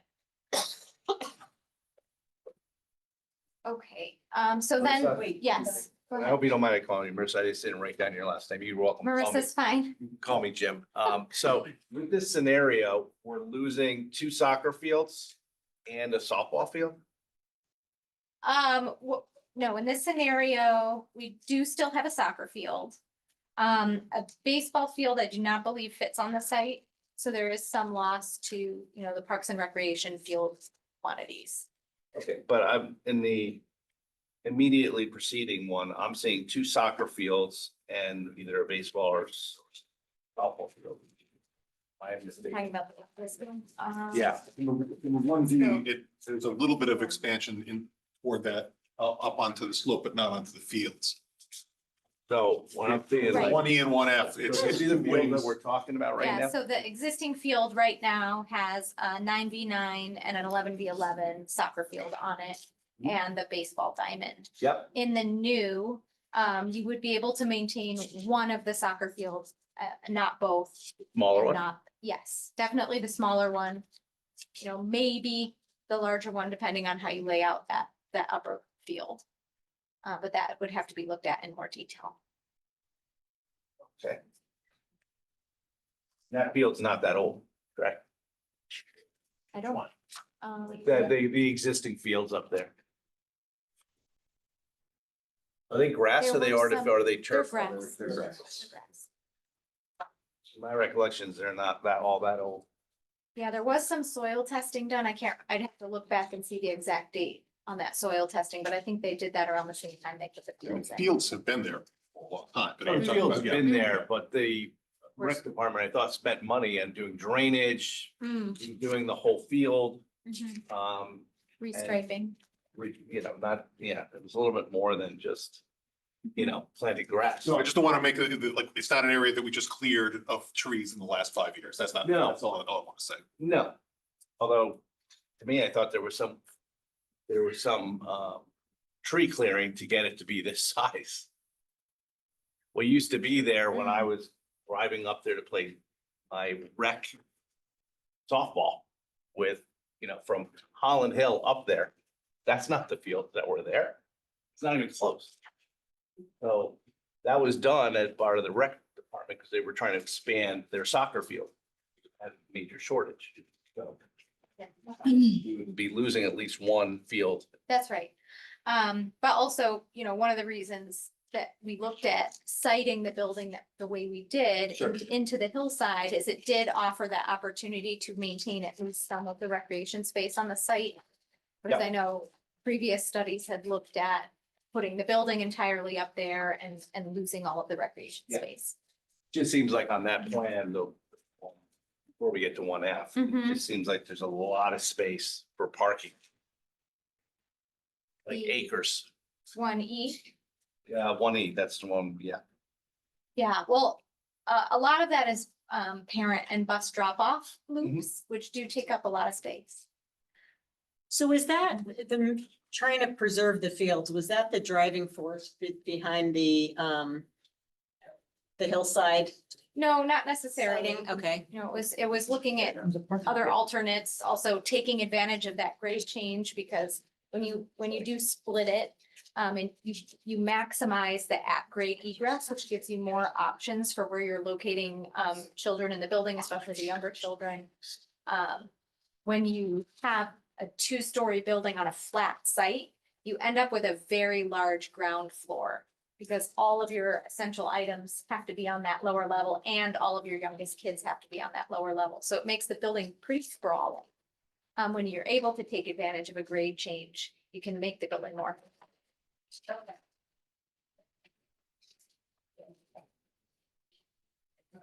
Any questions on E, John? Just a statement because to maybe appease, Jamal and I were gonna be voting on what looks like a gigantic turf field at Ward. Used not only for the high schools, but for other town bodies. So that may ease some of our concern that we're losing some recreation space.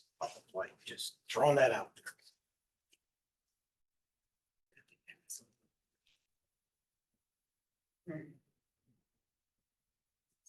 Supposed to be incremental though. Yeah, I know, just throwing it out. What F? All right, in the 1F scenario, this is the expansion of a new construction that includes the full expanded Dwight program with the CLC as well as the 5-section ECC. Similar to the previous scheme, if you look at the site plan on page 94, the building again touches the first floor and entryway touch the level where the parking and the drop offs are. So everybody's coming into the building at grade. And again, ascending up to the classroom levels at the higher terrace. The ECC wing, which is on the north side of the plan here. This would actually have its own access and drop off that would come up to that higher level. So those kids are getting dropped off right out at the level of their classrooms, and their access to the play areas is at that level as well. And here we can also maintain at least a 9v9 soccer field in addition to the play fields and playgrounds required for the school.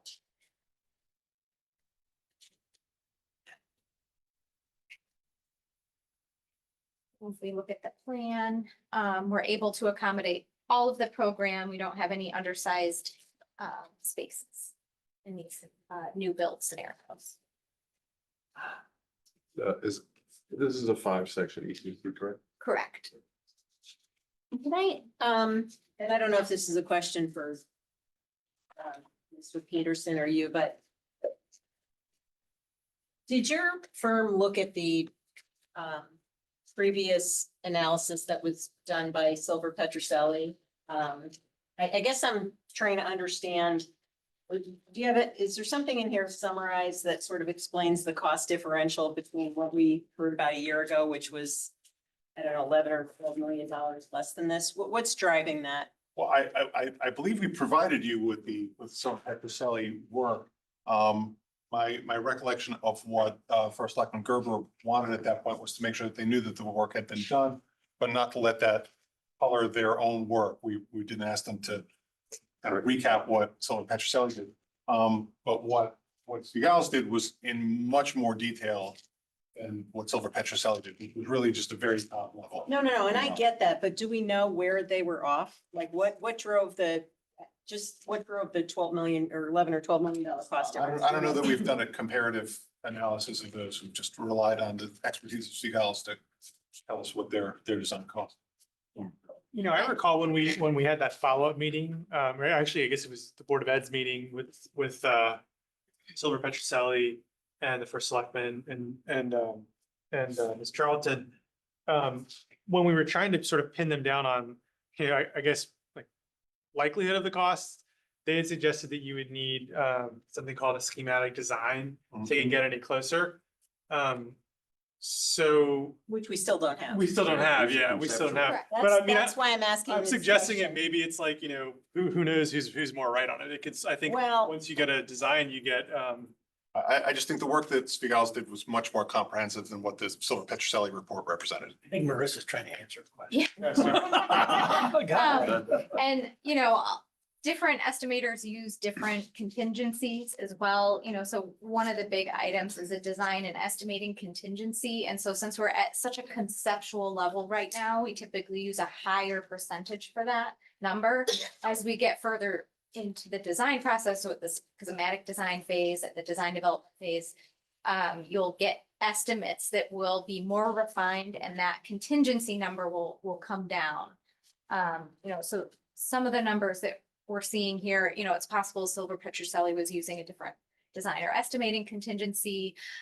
We also have included in here escalation costs in the schemes so that, because what we're seeing right now in the market is pretty volatile.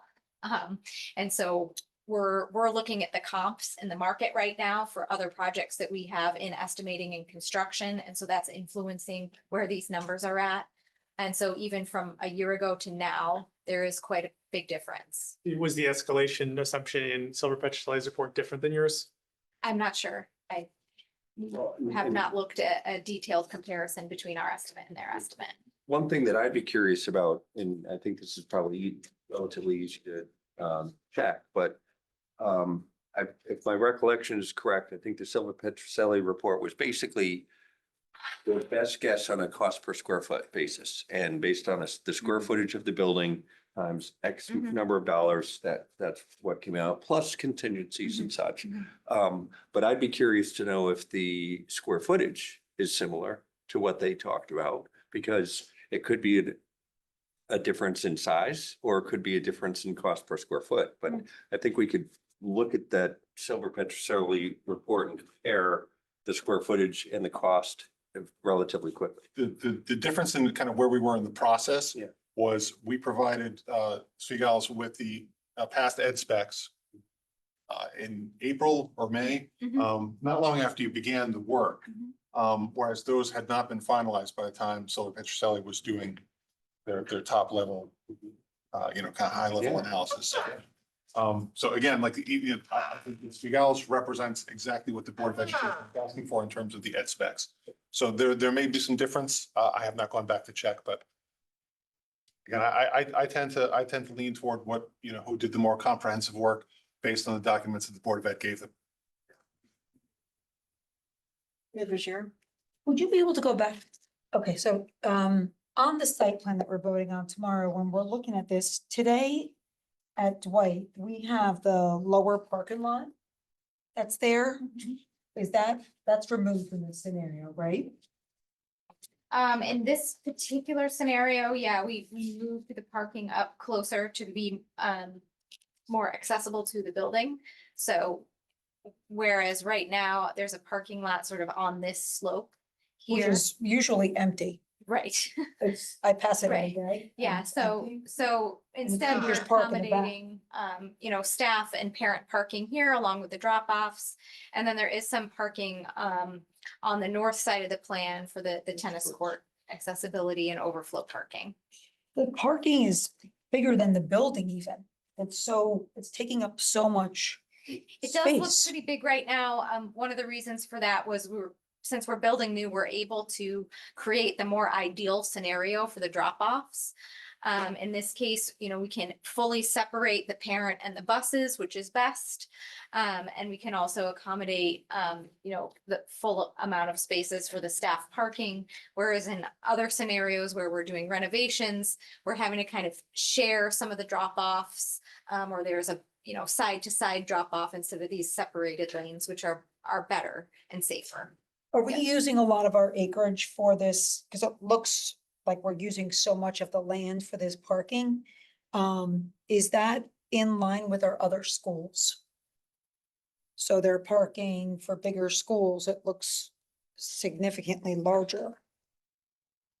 We didn't look at the size of parking at other schools. What we're doing here was accommodating, the traffic that we knew was coming to this site. We are adding an additional school here, so we have, the additional drive and drop off for the ECC as well as what's needed for the Dwight School.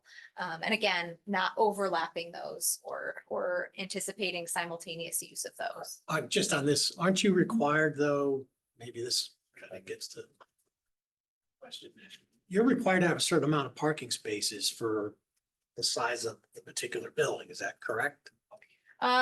I'll have to go back and look at what the zoning requirement was, but we were meeting the existing requirements according What's to the there zoning now? code Okay. or matching what's there now. Yeah.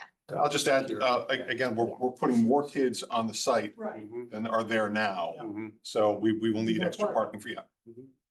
Well, for teachers, you need parking. Yes. I mean, Yeah, but there'll be additional staff too for the additional. yeah, for teachers, just looks like, I mean, it's the entire size of the building today, plus is. Yeah, and there, to your point, there may be efficiencies that can be found to reduce the amount of asphalt. But, looking at this as a new build, trying to create that ideal scenario for the drop-offs, which is better for safety and security. But in the next phase of design, if that would be something that would be taken into consideration, is making efficiencies where possible. Thank you. I should know the answer to this, but is there gonna be a building committee for this? Yeah, there Currently is. built Yeah, in. yeah, yeah. Good, good. Okay. It's been voted on by the RTM, so it's not had any meetings yet, but it's. Yeah, it Okay. exists. They just don't have any money yet. Yeah, understood. Jim? Part of the reason I think you have to do what you have to do here is because you're planning on keeping the old school open and then tearing it down. Correct. And that's kind of driving a lot of this, of where you're putting things and whatever, because Some of it, yeah. my problem is to look at this, I see acres of parking and things like that, and getting rid of the downhill parking. But we're losing a field. But your problem, I guess, is you have a school that you want to keep existing on the site and going, and then you'll tear down the old school and build all this. Looks like parking for an entire college campus right now by the size of it, but it just seems like we're losing a field in the process. And I guess the question is there a way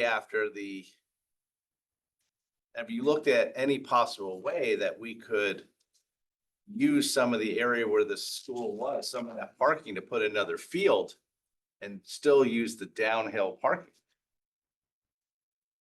I don't think you would have enough space to locate a field of the dimensions that you would need in this area, along with the required parking and drop-offs. Well, isn't a big issue too, the slope, right? Like, there's a pretty big hill Yeah, you can there. see the ridge is here, so, the parking is really occupying what is currently the footprint of the existing school. and that sort of relatively flat terrain. Flat part of the lot is where the fields are now. It goes. It seems like we are able to build a road wherever we want on that other property, right? Why couldn't we build another field on that property? You know, if we're willing to just drive, put a whole road on, you know, there, why wouldn't we then be able to put a field, so we wouldn't lose a field? At some point, I think in the working group, there was some vague discussion of maybe extending a field into the bigger woods.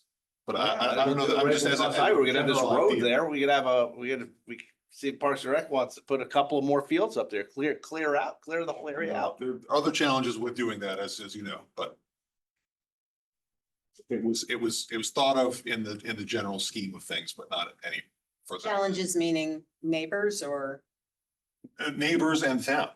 If I don't, just money? it seemed like there would be a lot of resistance to clearing. Gotcha. Okay. No, just, Melissa, correct me if I'm wrong, that roadway is within the property itself, not within the woods there. Eli, which road are you referring to?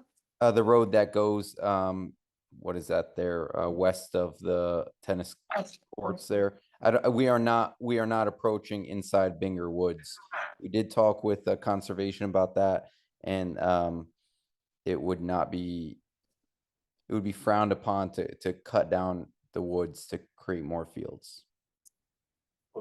Where's the road going then, Eli? Because we're looking at the field, right? We're looking at it right now. Where's that road? The road stays within the property of the Dwight School, if I'm not mistaken. So, yeah, so what we're showing on the site right now, and let me just go back to the new site for a second. So this is on page 94. So what we're showing on the existing site plan is an extension of the driveway that's on the property coming up to that higher level. We did also talk about a recommendation for a second means of egress that would be just a roadway through that Binger Woods. But that, again, is something that's suggested as a recommendation for further review, but it's not included in this site plan or in the costs for this concept. Okay, so Eli, did you not know about putting a road to have access for construction, like clear cutting some of the trees to make a road and access for fire engines for the construction No. through the Binger Woods? We are not approaching the Binger Woods. Well, tell me how we're gonna do it. Tell me how we're gonna get to Cross Highway. With the temporary access, the temporary driveway? That's not part of the plan as we're looking at it today. That was a discussion for emergency purposes, but we did not evaluate that. I'm just talking about the actual driveway that goes past the tennis courts. So we are not into the Binger Woods at all with this new plan. All right, so you're telling me we're not gonna build a road in the Binger Woods for construction purposes or anything else like that? No, we are not. Nope. Well, then why, Marissa, why were we talking about that? I was making the suggestion that I was relaying a recommendation that came up in the course of the project. Okay, so Eli, it's the administration's position that they will not put an access road through those woods, the Binger Woods, correct? Is that what you're saying? I'm not going to speak for the administration, but we did not evaluate putting a road into the Binger Woods. That was, we had a conversation with conservation, and the initial conversation was a no. All right. Would we allow the first select woman here tomorrow so we can ask her questions about what the administration's intent is when we vote on yeah, this? and she had a conflict this evening, but she might jump on later. So if she does, we can hold on. Yeah, I think everybody should know what the plan is for Yeah. the Binger Woods. agree. The whole Yeah. public should know that this is part of the project and what the plan is. If there's no plan for ever having a road through the Binger Woods for this project, we should all know that.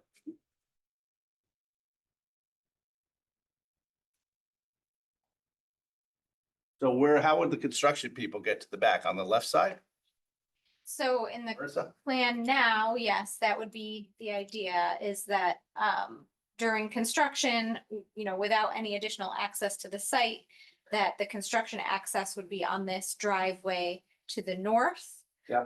While the existing driveway to the south remained in place and the existing building until it's time to take those down.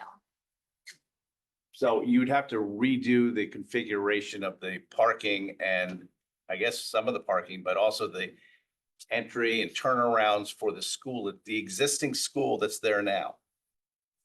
You'd have to be able to have fire access because the left side is going to be used for construction, correct? That would be the option here. So, so on the right side, you're gonna have to try to make some way to have in and out traffic for buses and for parent drop off, and I don't see how you can do it. I don't see how it's possible. It's a big circle now. Yeah. Make it walk. So you're saying that the construction access would be like fenced off? There would be no way to handle both flow of a fire truck, a school bus and a construction vehicle? Well, I think that there is, I mean, we're saying that the construction would most likely come along this northern route to access the upper level, and the remaining school traffic would use the southern route onto the site.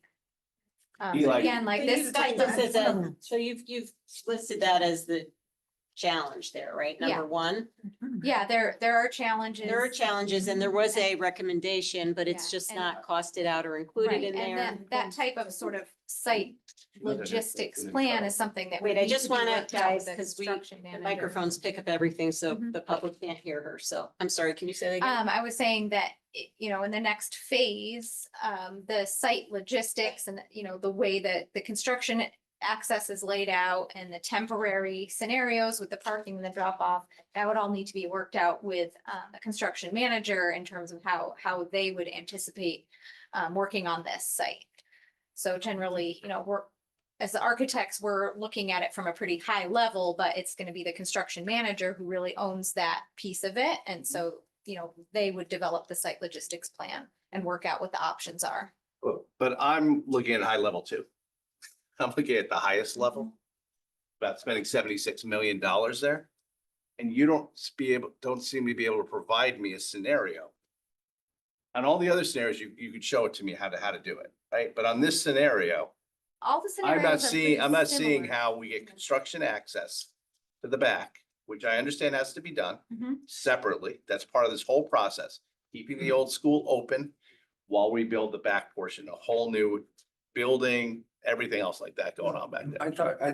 I thought you did explain that. The construction goes on the upper portion and then the lower portion goes to the school. Yeah, but where's the turnaround for It's the one way. parents? It's one way right Yeah. now, like where's that done on the property? I don't understand. Well, this drive is a two-way now, so that would have to be a two-way so Right, I that you think- can have egress out. I think But the access for the construction would be construction only from this area onward, right? Right, so you're gonna have to maintain some the loop. two-way traffic on the site, yes. I appreciate your questions. This doesn't worry me. Look at Stratfield School. We had major renovation there and a very confined site. We built a big addition right next to a house. Children were in the school the whole time. We figured it out. They're gonna be able to figure that out. That doesn't concern me. It's my opinion. Yeah, we don't, It's a concern, but I think they'll figure it and there's out. no cost associated with that. Associated with The potential access road. an additional access road off-site? No. Yeah. I mean, I don't know how much that is. I just, Offsite, I mean, going through the Binger Woods? Right. There's no cost associated with that? there's none that's been that's- quantified. Yeah. No, it's free. Yeah. If that became necessary, it would be. Well, yeah, I guess we're gonna identify with the first select woman, whether that's something she's gonna promote or not promote. I mean, and the entire rebuild should know about that. Yeah, so I think, The other again, there's. possibility would be as the building committee starts to work from conceptual design to schematic design, And as the numbers get more refined, to the extent that those puzzle pieces are changing, they could say, okay, we can save $5 million and put that towards the access road or whatever the number is. I would hope it'd be less than $5,000.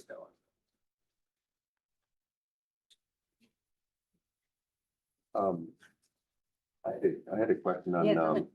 I'm looking at the page 91. And it talks about this ad alternate for geothermal system of a little over $3 million. Can you talk about that a little bit? Sure. So in a number of municipalities where we're designing schools, there's been requests to include an analysis for including a geothermal system on site. So we preemptively included that just to have it for reference going forward. The additional cost right now is estimating at just over $3 million additional for the project. And based on the soil testing or the borings, there's no ledge that would be a concern? Not immediately, and there are different types of geothermal systems that can be used depending on what the depth is that's available. And the idea though, with the addition of a geothermal system in the long run, that would lower utility costs. That would lower utility costs. Right now, what we're seeing in the market is that the ROI is pretty long. Yeah. And so municipalities are not necessarily investing in this for a cost savings, but instead to meet municipal goals that they have for decarbonizing their school systems. But if we're looking at this over a 50-year Mhm. horizon, it clearly pays for itself. Yeah, there would be an ROI probably at some point in that 50 years. There are right now some incentives that can help expedite that ROI date.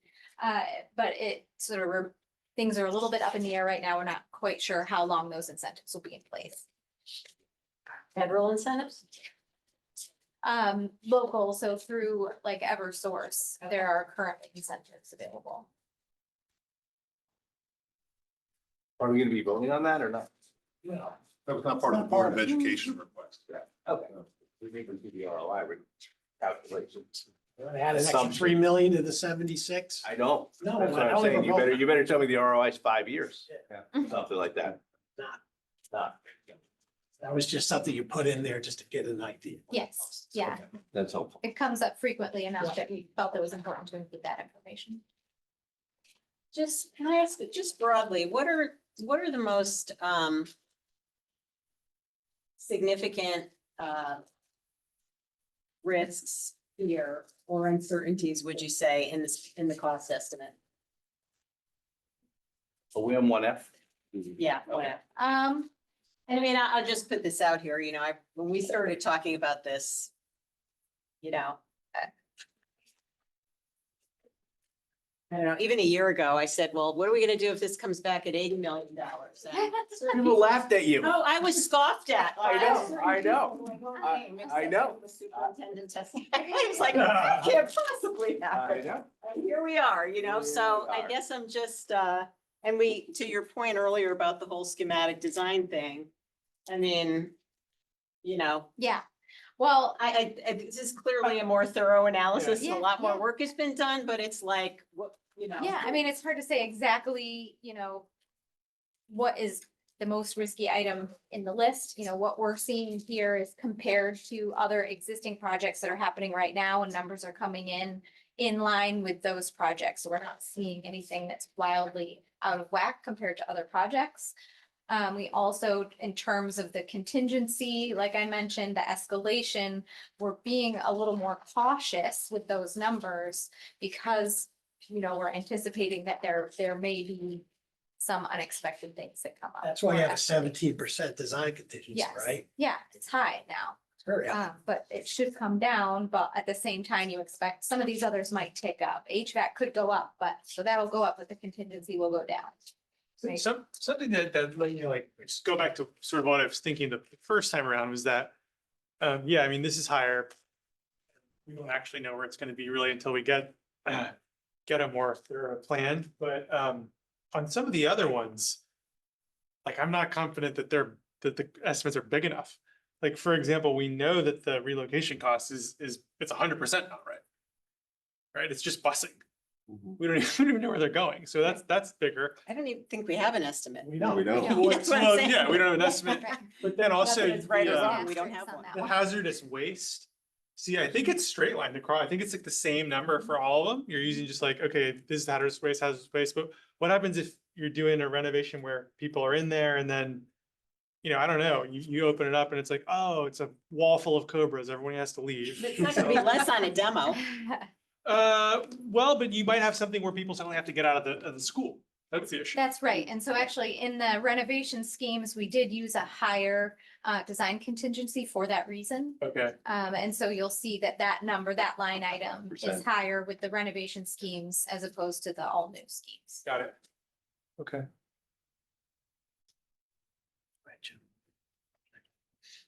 Do you, are you confident about this? The septic numbers are not that high. Are you confident about those numbers? We had our estimator and our civil engineer look at that together. If it's something we can revisit and have them provide more detail if we're concerned about that. Okay, it just seemed to be a very big concern when we initially started Mhm. having these conversations and it, Mhm.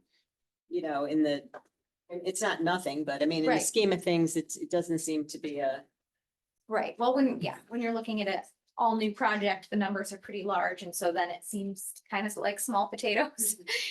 In a smaller renovation, that is a big number. Yeah. I was gonna say the demolition seems pretty low too.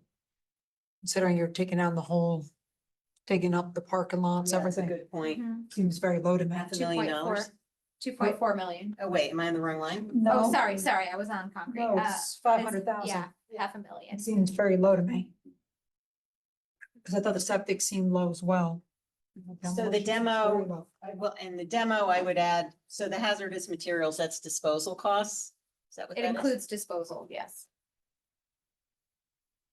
Yeah, that does seem low for a demo. Very low to me. Do we have any benchmarks or experience? We have We had schools of that year. 600,000 in We have that the- school, we have schools of that year. What's in these buildings that we have to worry about? It's not like this is like some Yeah, that's below the line. albatross that was built like at some weird time. We have the exact same designs. We had $600,000 from Silver Petroselli, so it's relatively, but not. Well, if seems- you combine, the hazmat with the demo, we're at almost 800,000. Hazmat And is. remember, that's just the above the line costs, right? So the below the line percentages apply to those numbers as well and bring those up. You mean the Contingencies, escalation, CM fee, all of those percentages get applied to those numbers. So if you're isolating them, you have to remember to apply the below the line items as well. Angela's, in projects that we've done since you've been here, the design estimated contingency for new space, is that consistent with 12.5%? Or have we done lower or have we done larger?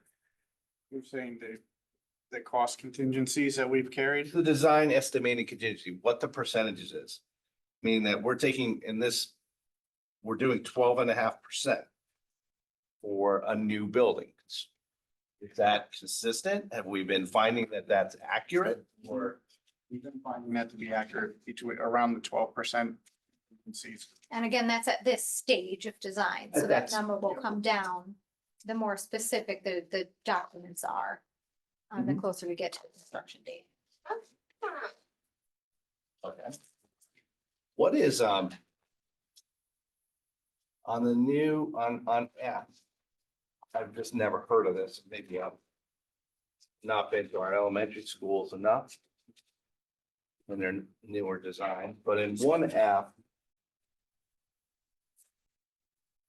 what is this outdoor classroom area and do all the other elementary schools have outdoor classrooms? They have been more and more. We've been putting them in as we go. It's enough for a learning area. Some are to the point of benches outside in a half circle to look at someone teaching. Some are more of bring a towel and sit on the ground, but we're maintaining, and so it is something that we do have in most of the elementary schools at this point. Well, it's nothing that's really like configured other than some benches. It's nothing like, there's really no costs involved in it. It's just a dedicated area. It's a dedicated area, but it's got to be maintained. It's got to be originally built, if you will, the benches, footings. We had one request for a state. Kind of moved that away from that. Hasn't come back to us yet. Any concepts to how an outdoor classroom space A request for a stage from who? from one of the school. And Oh, we- from another From element. another elementary school, we looked into it and it was kind of placed on hold and then it was reevaluated. Okay. And the ed specs, control the size of the paved play area and the 5 to 12 playground. The ed spec control that. You told them those numbers. The numbers are all from our inspect. Yeah. Okay. All right.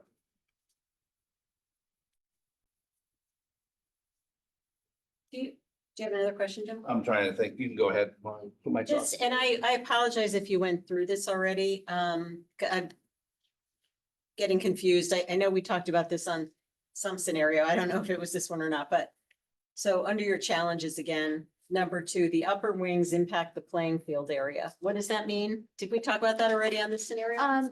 Well, I guess indirectly, so both schemes E and F, because they're creeping up onto that higher Okay. terrace, are reducing the amount of area there for the athletic fields. Okay, so this was the same as E, so we talked about we lose Yes. one field. Yes, lose one soccer field. Lose one and a soccer field, baseball okay. diamond.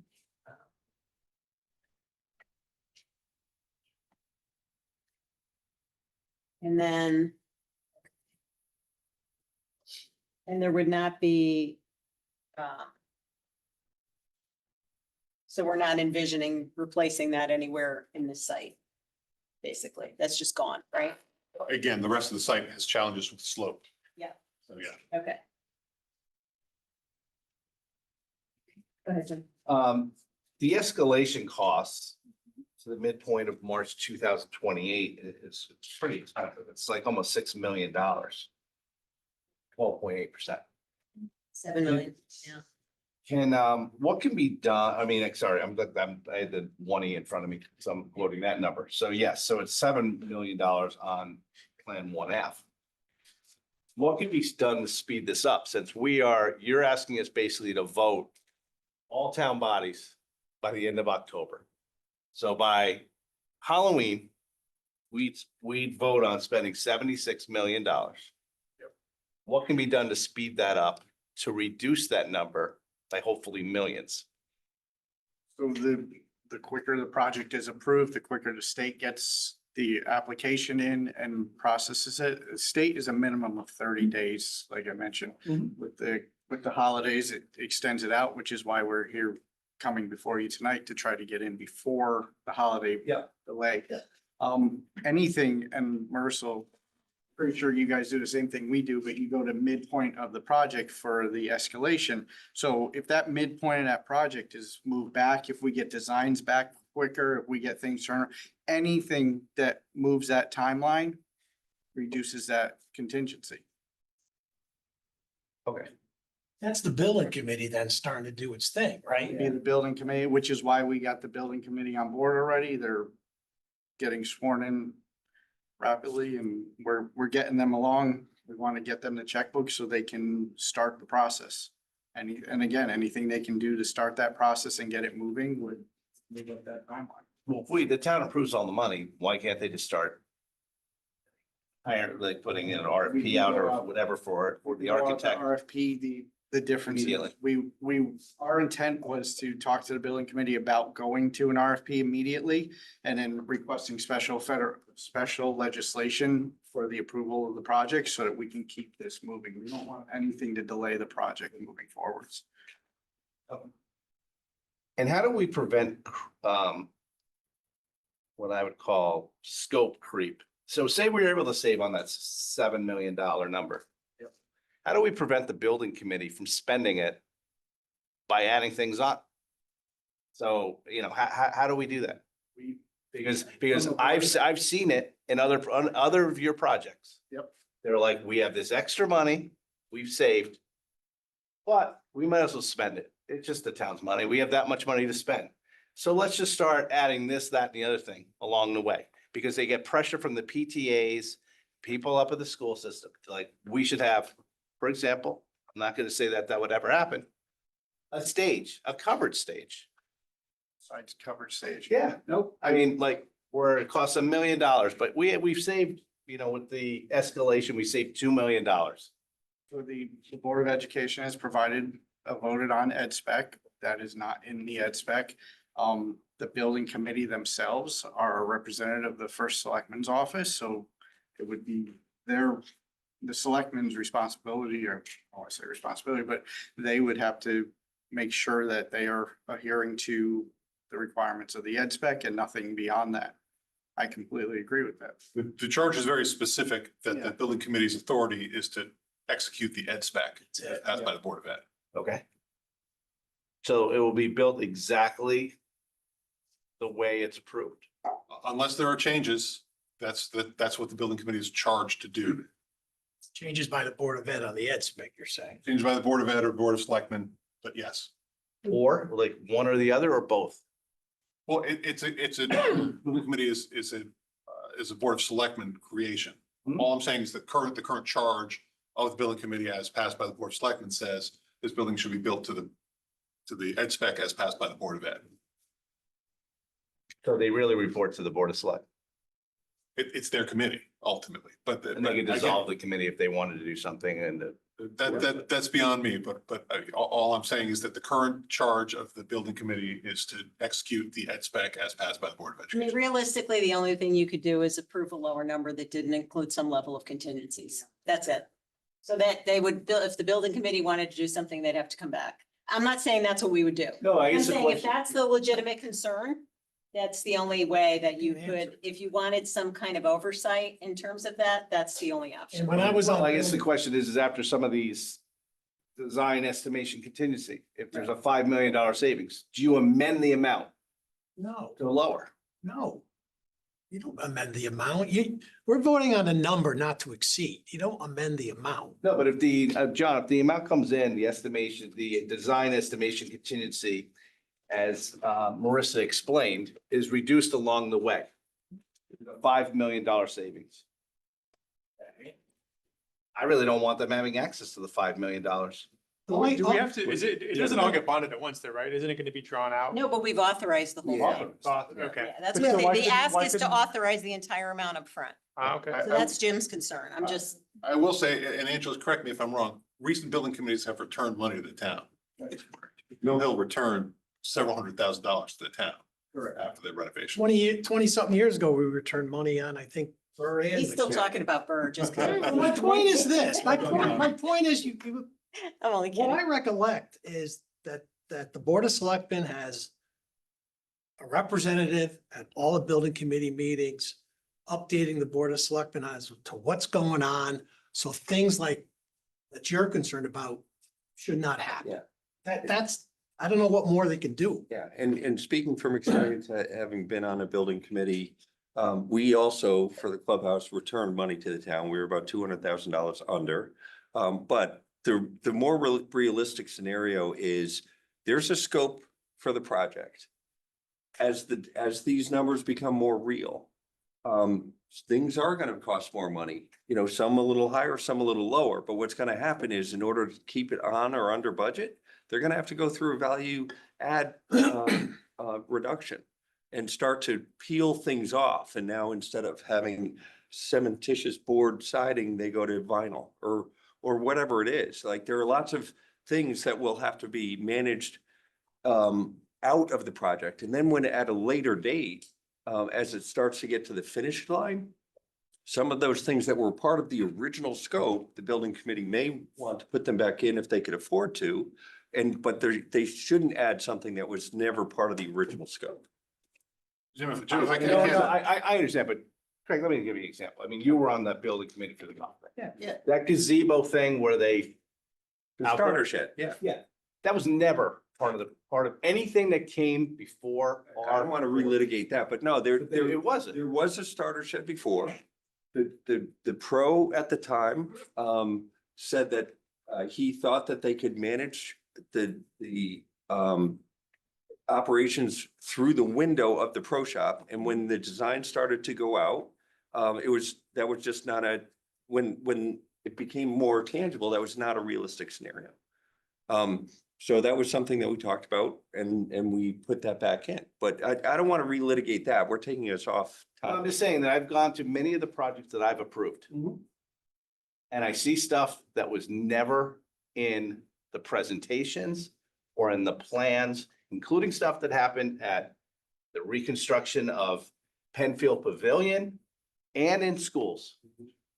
Jim, I think I can give you a very specific example on this. And again, Angela's jump in if I'm wrong. There was a point in the early design part of the Mill Hill renovation project where the building committee briefly considered adding a steam room that was not part of our ed I spec. remember that, yeah.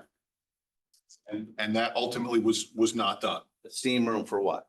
for class, for Take STEM saunas? plus Yeah. arts. The steam. I'm like, are you kidding me? I went there too. I went So, there a too. steam It room. has like. Now I'm with. Science, technology. Yes. Thank you. for Is there a pointing steam that out. room in one Stem F? with our. I'm like, how many steam rooms do we have? But no, but the building committee considered it, but it was not part of the ed spec, so it went no further. Okay.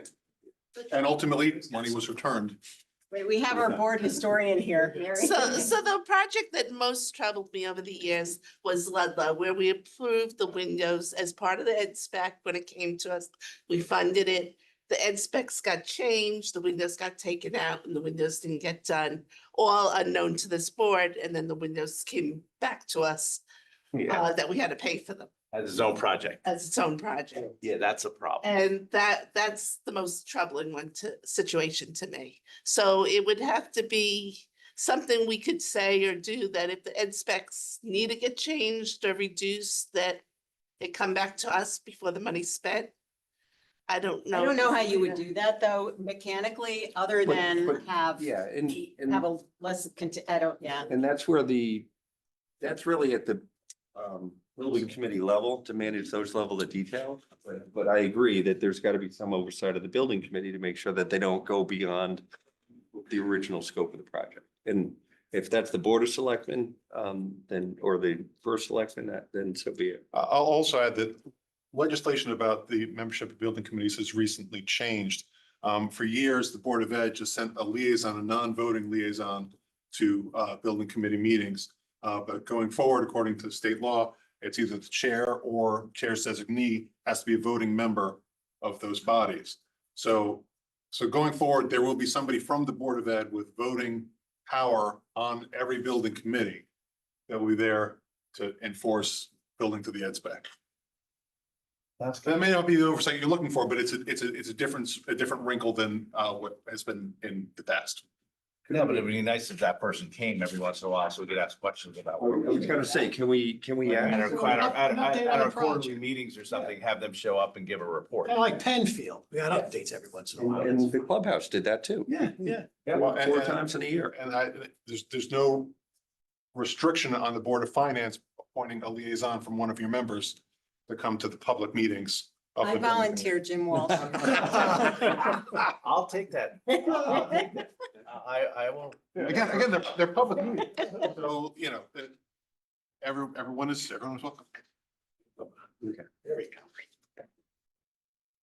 Need to go through the other Can I one? just ask a silly question? So the whole thing with the state reimbursement, and this just gets to the issue of, and I know there's a number of questions about that, but getting to the issue of changing estimates, right? So say this is approved for, $76 million and you apply to the state and you say, we've got all our approvals lined up and this is our estimate and whatever. Does our initial estimate that we give to the state have any what does the state sign up for? Like, if it ends up being higher or lower, does that directly impact the reimbursement? How does that work? There's a separate application process if it ends up going up in costs. But the initial state application wants to see that the town is willing to fund the entire cost of the project. From there, then they accept the application and then they will do the reimbursement based Okay, on. so you answered my question. So let's just say that, you know, somebody was uncomfortable and wanted to approve a lower amount to take. I'm not saying we're gonna do this, but let's just say we approve a certain amount and it ends up being a higher cost for whatever reason. That's a separate application to the state then that we have to Separate make, and we would do that when, at the end of the project? As it becomes clear that the cost has gone up beyond the allocated amount, we would have to apply for an adjustment. And the state will look at things like, well, you had $76 million on the table. The board only approved 54, go back because we're only gonna reimburse on the 54. So they're gonna want justification for what the reasoning was. There is quite a few reasons that could cause a project. Right. But I mean, all of these, we have all these contingencies built in. So those contingencies, usually they come down, but they get attached to real costs of things that happen to arise. Yes. So, okay. But all right, you answered my question. Any other questions on 1F? We still have quite a bit to get through More here. scenarios. Jim? Marissa, I kind of stated this at the beginning before you start giving your presentation, but, you know, in regard to the type of construction that you're giving us figures on and things like that, this is not like some state-of-the-art building, right? This, you're telling us numbers basically on a general build of a school project. That's correct. To current standards, That's correct. based on the ed spec. Yes, but- using typical materials. that we're Typical seeing in other materials, we're not school like, districts. building to some certain level, extra level that you were asked to do. No. Okay. All right. Okay, we're gonna move on. Okay, any other questions on Dwight 1F? Okay, great, so we can. So we can jump into the alternate sites that we've reviewed. The first one of those being the Jennings site. So we can What take a look page? at the alternates. So I'm looking at page 107. To start, so 107 has the addition to the north. You can see that on the site plan. So in Wait, bear with us for a second, let's just get here. 107. Schematic, So, numbers are 2 pages before. Or the site plan, sorry.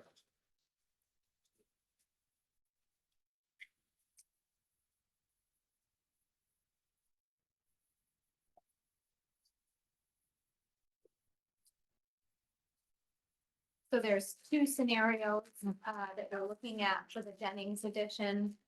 Both an addition of about 14,000 square feet added to the building.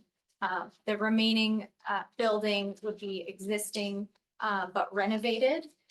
The renovation includes new roofing, new windows, insulated windows, new interior doors, new hollow metal insulated exterior doors, the replacement of all lighting, millwork, plumbing fixtures and finishes. There'd be some extent of changes to the interior to better accommodate accessibility requirements. But as mentioned, this is not all like a renovate as new scenario. If we take a look at the site Before plans, we move yeah. on, just in regards to what's included, Mhm. and Jeff, maybe you can help me out too, is Jennings air conditioned right now? No. Will part of the change be under this scenario, say 2A, to air condition the school? Both for Jennings and Dwight, it was anticipated that they would be part of their renovations. to air conditioning. Okay, I just want to make sure. So if the air conditioning will be new, the HVAC system? Yes. Okay. Those are not in the current phases that we're working with right now. Jennings and Dwight are not included in those phases. Okay. Just, Okay. just, so the 70 million, that includes air conditioning and is like, right? Yes. Okay. Not even that much comparatively to some of the other Oh, schools. have to build a new building first. I know, so it's nice to be able to have new construction.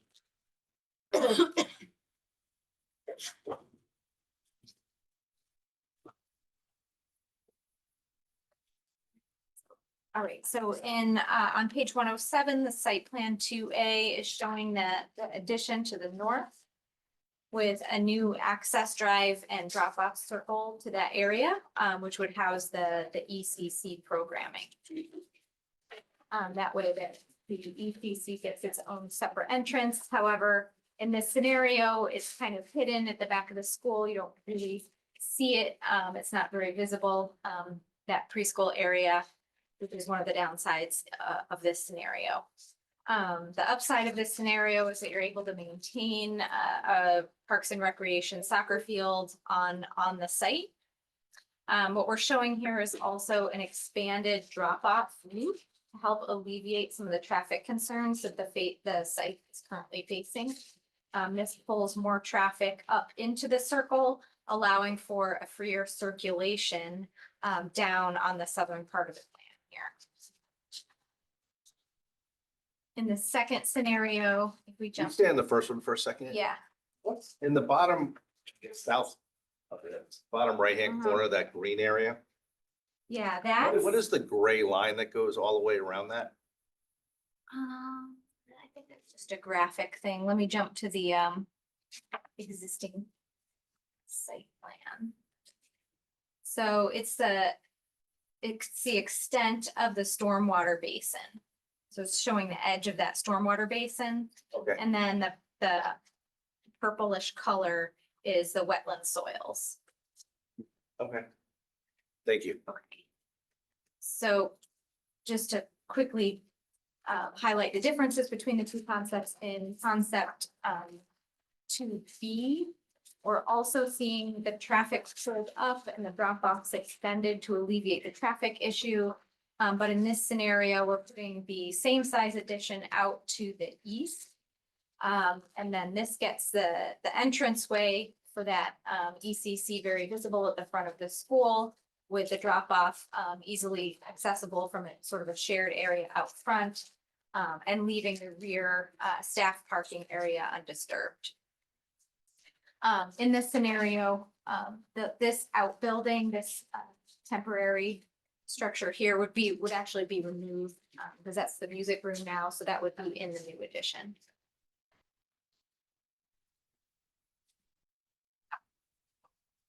Again, so while we're able to, we noted that the constrained site was a challenge when we were first looking at the site, we were able to come up with two options for the potential addition of the ECC, and we're able to accommodate an expansion of the drop off to alleviate the traffic concerns. One question on that. John? With the ECC additions on both scenarios, I know in a manner that it would be able to give it a second floor above that. It could be if they were planned that way. It wasn't accounted for in this analysis and the costing of this, but it certainly could be planned that way. And do you know whether, maybe you don't know, whether the current Jennings as it's configured can't support a second floor part of it? Or We don't believe so. you don't believe so? Okay.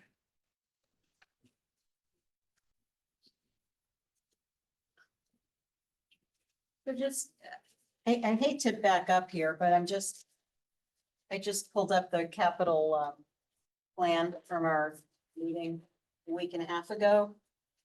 And I just,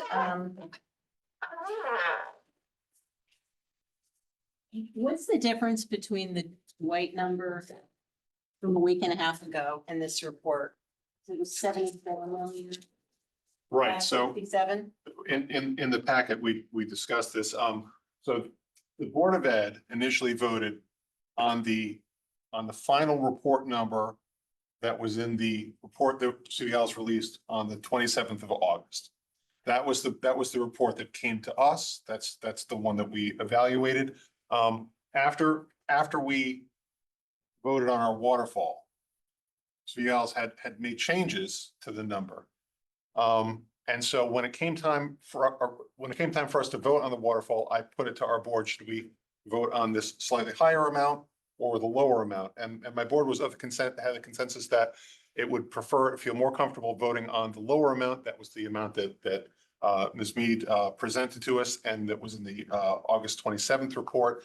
When it went to the Board of Selectmen, they said, well, what should we do? They opted at that point to go for the higher number. My thought has been the current number in the most recent version of the Svials report is the $76 million number.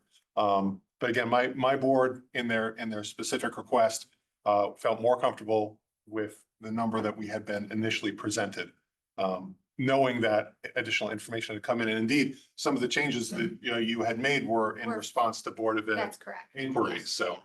So we had a So report that why was didn't we change the presented. waterfall is my question. So this waterfall now is not up to date, right? The one we It's, just yeah, looked at? there's a small difference. I think the cap and the waterfall that you saw, the peak year was 2031 and it was 8.84%. It's about 2 basis points higher. It's 8.86%. Okay, so I just want to be clear on that. And then the Jennings, okay, we'll get to the Jennings number. Did you have a question? Thing on just following up. Can you explain what the difference is, why the number went up? Sure, so we had, What do we get for that? we had developed a initial report with initial estimates that were presented to the Board of Education and the working group. There was feedback from that group and questions. And so based on that feedback, some of the numbers shifted. So for example, there was the decision to go with a slightly higher design contingency for the renovation schemes. There were concerns among the Board of Ed and the committee that number needed to be higher because of unexpected elements that we may encounter during those renovation projects. And so that changed some of the numbers. We also went through and added in some clarification on the septic system and adding in some numbers there for the full replacement and full removal of that system. And that shifted a few of the numbers a little bit. We also went across the board. Initially, we hadn't included a cost for the new play areas and play surfacing. It was just a miss. So we added that in to the costs across all the schemes. It just strikes me as odd that the Board of Ed wanted to go with a lower number based on what I just heard. Well, again, we had this discussion and I said at the time, other boards be welcome to amend it higher. I believe Marcy Spoliar offered the amendment at the Board of Selectmen meeting, and that was debated and voted in, and that's why the $76 million number coming to you now. Jeff, what was the reasoning for the change in the design number? Like raising that up? What did we think we were missing from the original design? And then there was some design, I guess it was in the design estimating contingency. Yeah, it was the design contingency. What was the concern that you were trying to solve for by raising that number? Well, It was the concerns about the HVAC, not HVAC, that has unexpected hazmat costs that might arise with the renovation schemes. So that was, We're not talking that was about the renovate, we're talking about the new right, building. yes, so that number didn't change Oh. for the new No, it ones. did. So it did, because It it's coming did. from 74 I'm to talking about 76. the 1F. Right, the here. overall number So change. the 1F was 74,567. Yes, so. Versus we've got here 76. Yeah, so along with some of the cost changes, we also increased the percentage. Let me go back to the front of the estimates. We bumped up that soft cost just based on some other projects we were seeing in the market. So we have increased that a couple of percentage points. And then again, added in the playgrounds and play surfacing. So the new schemes had an uptick for those items. And then the renovation schemes had additional upticks for additional design contingency for the hazmat. I just want to be specific, it was not because of any additional requests made by the Board of Ed for additional features, but a better understanding of the. I just wanted to be clear. It didn't even dawn on me until I looked at this, because, and the reason I pulled this up is I wanted to, I didn't mean to go backwards. I wanted to look at the Jennings number because neither of these Jennings, we've got, We did not use the Gal's report directly. We used it to formulate a different number based on an additional renovation to partition spaces. yeah, and we can get We to didn't that. just plug in the number. I wanted to understand how we got this Jennings number. I mean, I understand conceptually how we got it, but how was that built up beyond what was in this report? Because it, from what you said at the outset, the difference between the 38 million and the 50 million is to add additional spaces at Jennings that aren't there now. And I'm just, Essentially, yes. hopefully we can understand how the board calculated those numbers or what the basis of those numbers was. But in looking at that, I just noticed the difference in Dwight. Sure. Dan? So basically on Jennings concept 2A and 2B, the big difference is another $900,000 to be able to save the soccer field, correct? Yes, yeah, That's so really it's the an only change. additional, it's really additional roadway or and site work to Yep. get that additional access In the drive. back. Mhm. And we're already losing a field up at, when we do something, if we do 1F up at Dwight. So now we don't save the soccer field, we're now down 2 soccer fields. And based on this, we're now starting to like affect soccer fields in the town. And if we could have Anthony, even if he's available on Zoom or whatever, WebEx available tomorrow, I would just like to hear from a Parks and Rec status. We're now going to be changing his inventory with our votes, what that means to the program. Just to be clear, the 1F scenario up at Dwight preserves a 9x9 soccer field on that. Yeah, but we're also getting, It's differently configured than what's there now. but there was 2 fields Yeah, there was before. There's a softball And a field. softball. And the softball So field. 3. There was 3 kind of field. Now, I understand you can't play all the sports there at the same time because the softball needs an outfield, right? I get that. But also maybe during the softball season, the soccer fields aren't being used. So, I would just like to have him, hear from him what the effect to the Parks and Rec program is going to be by our decisions. Understood. Well, I think it kind of gets back to the point Mary made, like, I think somehow those fields are gonna have to be. There's probably gonna be a request to come back and Find a field. find a space to put more fields. So Yeah, I know. that's just additional cost that has not been thought through yet. But it's a real cost. That's what I'm You know, saying. Yeah, exactly. So- Exactly. That's my So, point. I think we I'm need saying the this. same thing, yeah. And not to skip ahead, but I know that the Parks and Rec master plan involves some field space at the giant step site. Yeah. With the building, the abandoned building. So, which, is relevant to whether we would want to put a 10-section ECC classroom there in the future. Mhm. So if we wind up not doing that, there may be pluses on that site. Yes, The current- and also costs associated with Sure. doing them and whether he wants to do turf versus grass versus drainage. I don't want all to speak that for him. stuff. All I'm saying is Exactly. that. That's why I think we should kind of hear from him to understand No, fully and what we're I, voting to your on. point, it's not just cost, it's like cost, but you're getting the same amount of fields Yeah. versus, I think the master plan was meant to increase our inventory of fields, right? Yeah. As that was originally contemplated. Yeah. So that's all. Okay.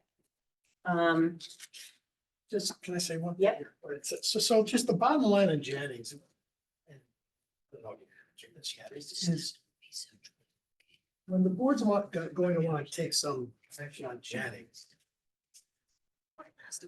we're going to need to add about $15 million. It doesn't make sense to me to add to a standard renovation to Jennings with an ECC wing. And then at some point thereafter, do some more work at Jennings to have it meet the ed spec.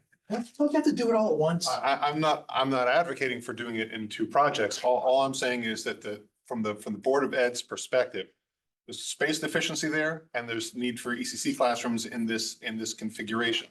Whether we do them differently or at the same time is a future decision.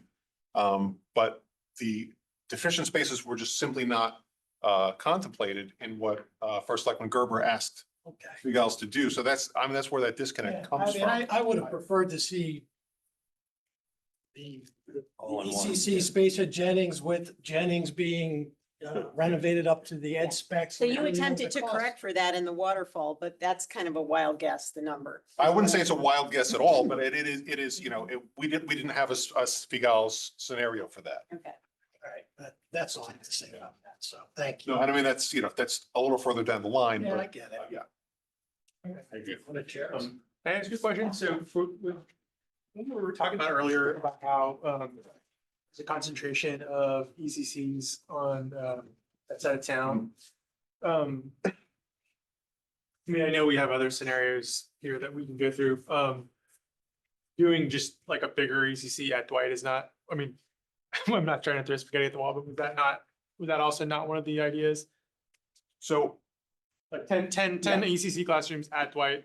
yeah, it's a complicated question, and Mike Testani, I believe, will be here tomorrow night and probably in a better position to answer that. But what I will say is, this is the educational model for the ECC that we have favored. Oh. As this 3-site, 5-section each. Obviously, the giant steps scenario that we'll talk about in a little bit, 10-section, would bring us to a model that has 2 different sites in different, you know, the ECC East, the ECC West. I mean, I would say that we did have some interest in geographic dispersal. But also, you know, the thought that one of the things about the Jennings project and having classrooms there for the ECC is currently there are ECC classrooms at Stratfield. McKinley is overcrowded. The way that this might get shuffled in our conceptual thinking is that additional classrooms for the ECC in the general area of where Stratfield is are added. Stratfield suddenly has classrooms that are open. Stratfield being next to McKinley can take some of the burden off McKinley in some kind of The pocket. whole thing is swinging. So It's like a 3 school around, like, so like that's, again, kind of higher level conceptual thinking about how this may, in the short to intermediate term, relieve some overcrowding in some of our most crowded areas and our areas that are seeing the most development, multifamily development. So like all those factors have combined into thinking that Jennings may be a good opportunity in that part of town for additional classrooms. that makes sense. Thanks. I mean, you'd have a hell of a ECC West versus East. What a football game that would be. Different jerseys. Flag or tackle? Yeah, I mean, it's a real thing. Like imagine putting on a kid, it's a long drive. It's a long drive on a bus. It takes my kids just to get to my house from Riverfield. It's like they're on the bus for 30 minutes. I can imagine going across town. Little preschoolers. I mean, Busing is challenging. yeah. All right. So it would be helpful. All right, so so Jennings is presented at concepts at an alternate site, but this is not really alternate, right? This is meant to be paired with Dwight. Right, If we build 5 ECC classrooms at Dwight, we will need to build 5 ECC classrooms elsewhere. at Jennings, right. So if we were truly looking at an alternative to Dwight, and I understand that's not the recommended approach, but I'm just trying to, that was the whole point of this analysis, right, was to look at alternatives. Just doing Dwight without the ECC classrooms, right? You would have to do the Jennings plus Osborne Hill, right? Or to do the 10-section ECC Okay, at so I Giants. just want to make sure, because we're looking at this like it's an alternative, but it's not an alternative in its own. We have to add up 2 pieces and then compare. At the end of this process, there should be 15 ECC Right, sections overall in town. yeah, okay. And Jennings would be one of them no matter what, is what I'm hearing. I mean, I can imagine a scenario where if, again, the 10-section ECC at Giant Steps, we have 5 at Ward that are going to remain online and we need 10 elsewhere. So either we do them 5 at Dwight, 5 at Jennings, or some other configuration. So it would be okay. You could do 10 at Mona Terrace. You could do 10 at Mona Terrace. I don't think so, but you could Yeah, 10 no, at I don't Mona either. Terrace, 10 Yeah. at Giant Steps, or Osborne, Jennings, and Keyboard, right? That would be another theoretical scenario, right? Which I know you haven't gone down that road, but I'm just trying to No, understand. I get what you're We've saying. got this presentation of alternatives, but you have to, in order to look at alternatives, you have to combine a couple of these together. No, and just to take a step back, one thing to remember with this process is that Jennings and Dwight are two oldest schools that have not seen a comprehensive renovation. Right. So they are due for work anyway. Anyway. And so And they need HVAC. they need HVAC, they need additional, deficiencies, they're deficient in some spaces. So that was kind of the germ of this concept, was if we are doing massive work on these sites or planning to do massive work on these sites, can we use them profitably for ECC locations? Right. But my only concern, and I raised this at the beginning, is I just am not comfortable with the idea of putting money into Jennings and not bringing it up to ed spec. Well, that's. No, We're not either. yeah, I mean, I don't think that's in the Yeah, plan. right. So Understood. but it makes Yeah. this whole analysis or scenario kind of moot. Jennings is That's more why- than $35 million. Yeah. And that's why the Board of Ed decided to put a larger amount in the waterfall. Yeah. It's much larger than what the Svigals, but again, Svigals, to credit to them, they did what they were asked to do. fair enough. And they were not asked to do this, a Jennings with an ECC plus our deficient spaces. Yeah. So it's a challenge. We understand that, and we tried to rectify that a little bit by upping the number on the waterfall. If the end goal is 15 ECC classrooms, regardless of where they fall, what's the timeline to get 15? Well, I mean, it's gradual. The Jennings project, I believe is 2030, 2031. So a couple of years after that to have 15 complete.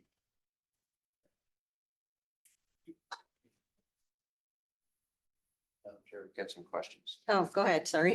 So I think I'd like to ask my question now about the reimbursement. Because when I looked at I'm looking at the last page of the deck where it has all the scenarios with the production costs, and then it has the final column with the cost after reimbursement. You look at the total cost for concept 1E versus 1F. The difference after reimbursement, just assuming for now, all the reimbursements come in as projected here. The cost of doing just Dwight only in 1E is $57,995. And the cost of doing Dwight and ECC is $3 million more. So you look at that and you would be like, you'd be a fool not to do the ECC. I mean, this is, so that's why I really do need to understand how we calculated those reimbursements. Because in all the other scenarios where it's we're trying to find a place for an ECC someplace else. And I understand there's regional, The important dynamic behind this particular reimbursement is that there's an extra 15, according to current state law, there's an extra 15% reimbursement that you're entitled to for capital projects that contain preschool classrooms. And it applies to the entirety of the project. So for renovating Dwight and adding preschool space, there's a 15% reimbursement that we're entitled for that whole project. Yeah, I mean, so it's like, you're crazy not to put it there. Right. Because you're getting 15% off of the other project. Yeah. I mean, it's almost like, are we doing the math right on that reimbursement? Because that doesn't make any sense to me that they would not. I mean, why isn't it a Well, percentage for doing the ECC? Why are they giving you the benefit Yeah. of and putting they it next just- to and they just a very revised- expensive building? Yeah, they just revised the language to specifically clarify that the 15% now applies to the whole building and not just the ECC square footage. I mean, if you're I would gonna go argue toward you should be doing the universal 10, you should be preschool, doing then 10. It's the You should be doing incentive. 10. It's the incentive to have Just towns. Just because of that only, forget, that's just a It financial. doesn't change the 15%, no matter how many classrooms it doesn't change the 15%. It's not like we get 30% by putting. Correct, right. So you could put one classroom theoretically and get, Well, Could do that, but. Not that you would, I'm just saying. Educational standard is this critical mass of 5 classrooms, Yeah. 5 sections at a site. Or if you just did the Dwight with no ECC, but you dedicated space for ECC in that new construction, wouldn't you get the 15%? Well, that's what we're doing. No, I'm saying, let's just say that you did the Dwight only, Yeah. but you called one room a classroom for ECC, would that qualify? Yes, but Angela's correct me if I'm wrong, we have to maintain that level of programming at in these ECC classrooms for 10 years in order to qualify for the reimbursement. And a wrinkle that it will come up later if we talk about the Giant Step site.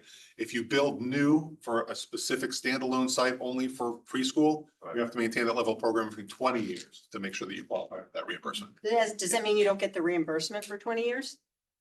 We float the money for 20 or 10 years? Gotta be recapped. Okay.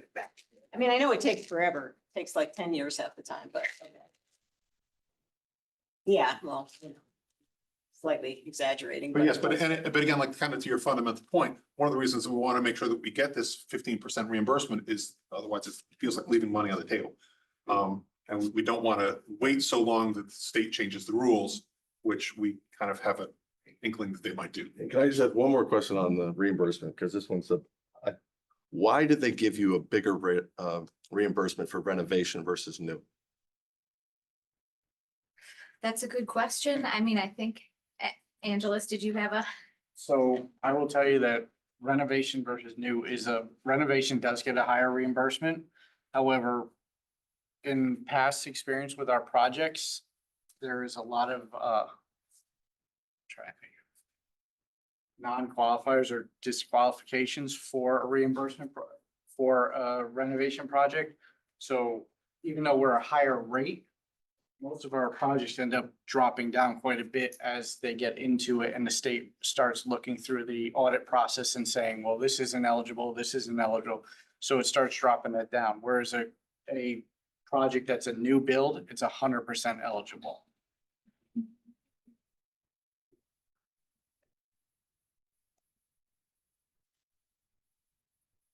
Any more questions on Dennis? Moving on. Jim's got a question. Go ahead, Jim. So explain to me why, I don't understand why you wouldn't want to take the extra 15% and build 10 classrooms up there. Why? Because our current model is to do three sites of 5. What's the problem with, tell me the benefit of doing 5, 5, 5 I- versus 10 and 5. Tell me what the educational, how the education's better for the students by doing 5, 5, 5. I would hold that question for tomorrow night for Superintendent Testani. This is a discussion that we've had for years at the Board of Ed level. Just to give you the top level, the ECC staff for years has advocated for a single site. The thought that they collaborate better, you know, they can work together. I mean, that was ultimately, you know, one of the reasons that the Ward site in the beginning was built, was to make sure that there was a single location for that. The problem was that the population of these programs expanded far faster. And the 84 capacity space at Ward was filled very quickly. So in you know, every year that I've been on the board, we've tried to say, is it possible to get a single site ECC? And if not, is it possible to keep the sites to a minimum number rather than having 1 or 2 per school? And the approach that the current superintendent has favored is this 3-site model with 5 classrooms at each site.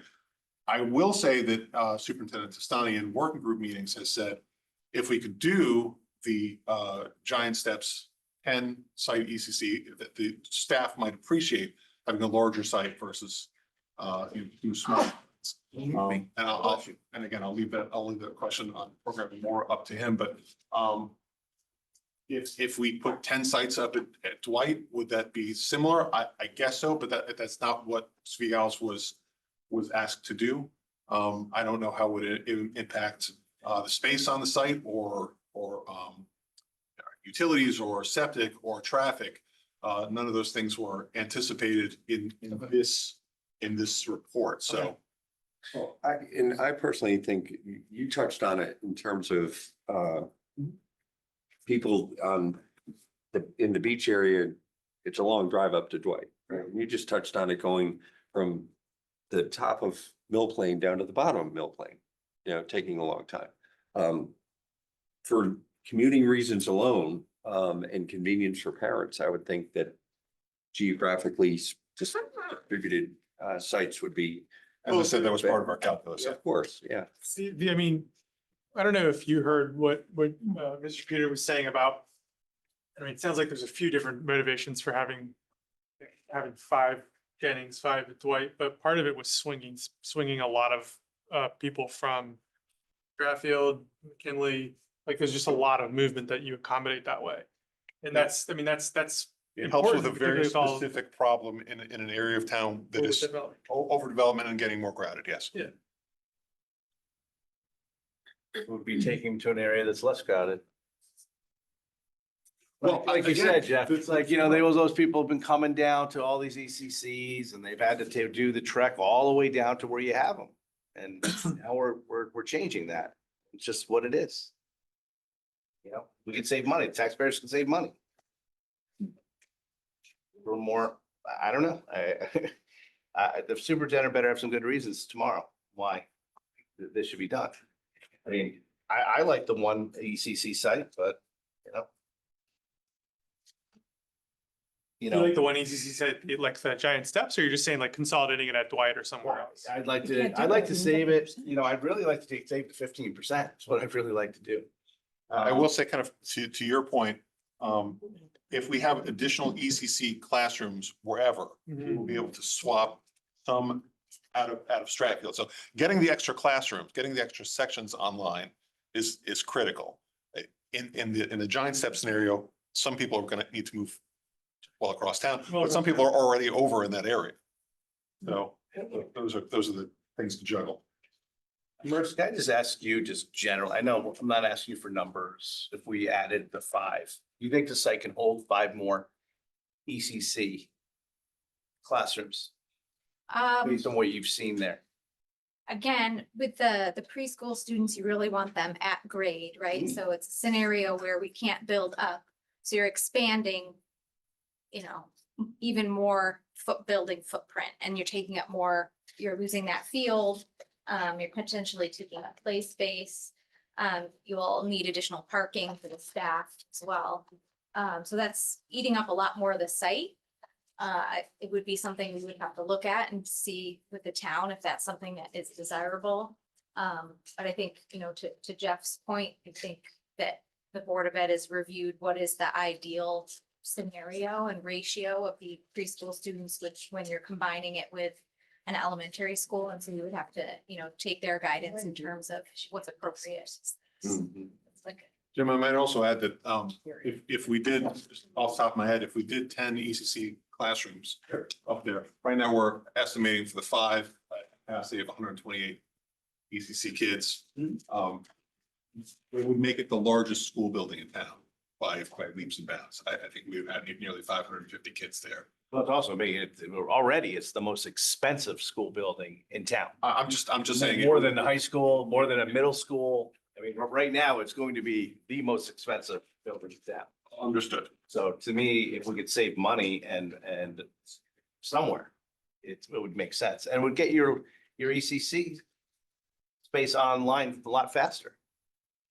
Because how long is it gonna take to get that ECC space at Jennings online? The Jennings project is, Angel, did I say wrong before about 2030? 31, I thought you said. Said either 30 or 31. I could not remember off the top of my head. Sorry. So this would get it online now. If we did it up at Dwight, it would get online, what, Well, sure. 29? But again, we have no plan for that. We've, Yeah. this plan is not. I understand. It'd also save a field. We'd get it online faster, we'd be able to save money. So saying save Wait, the what Jennings field? scenario you're, sorry, I lost. Dwight plus 10. At What's five the areas, plan? like, Okay. One G. Yeah, 1G. And it also kind of holds to why we're in this rush. I mean, we're trying to get things in front of the state as fast as possible. So you'd be moving one more major project, put it in front of the state before the funds runs out or anything else happens. So there's a lot of positives to consider there. All I would say about that is that I understand where that's coming from. That's not what the Board of Ed has requested. It probably need to come back to I us. understand. Um, I understand. Is there any chance of this money for this extra 15% running out? Like if every community in town realizes, hey, we better get in line. So, the governor supported this process. but all of a sudden 100 schools come forward with projects. And the governor says, oh, I didn't know it was gonna cost this much money. We don't have that much money. So you know what? All those 100 schools are gonna split the money. I thought it was gonna be 20. Now we're all gonna split it, and now all of a sudden there's really not the savings we thought. Is that a possibility, or is this legislation that's in place? You qualify, you get it. We qualify right now. I can't make any representations about what legislation will come in the future. And I believe that the tea leaves have suggested that there's some thought that it may be capped at an overall annual amount by the state, so. Yeah, so, it's, and I think we have this in here. Yeah, it's the maximum, reimbursable cost per square foot. That number has been proposed to be capped for projects initiated after July 1st, 2026. What constitutes start? Is it the formation of a building committee? Why get the paperwork, The approval. the approval by us? Okay. So we're approving this by the end of this The month. approval by the state, right? Yeah, submission to the state. How long will that take, Angela? And that's a significant, it looks like it's gonna be a significant change, because right now you can see the square footage costs here are ranging from the high, for the renovations around in the 600s, but up to $1,000 per square foot for some of the other projects. And it looked like the caps were gonna be around $500 per square foot on the reimbursement. All right. So it doesn't look like we're gonna be getting this full 15%. I thought if we get everything approvals by the town bodies and we submit our application. So that's what I'm saying. If we approve everything by Halloween, We still have to go for state. we have no problem. We're guaranteed to get the 15%. Is that the truth? We're guaranteed to get the application into the state, but the state has to approve the project. I mean, it can't be guaranteed or there wouldn't be an application. I mean, We're applying we're under the, eligible for. we're applying right now to on the get the rules as of reimbursement today. under the current legislation. Yes. That's what we're Correct. doing. The legislation may change after July 1st. That's what the rumor is out there. Yeah. But we're within the window Right. where we're eligible for that reimbursement now. Correct. Subject to the state reviewing our application, making sure the i's are dotted and t's are crossed, right? Yeah.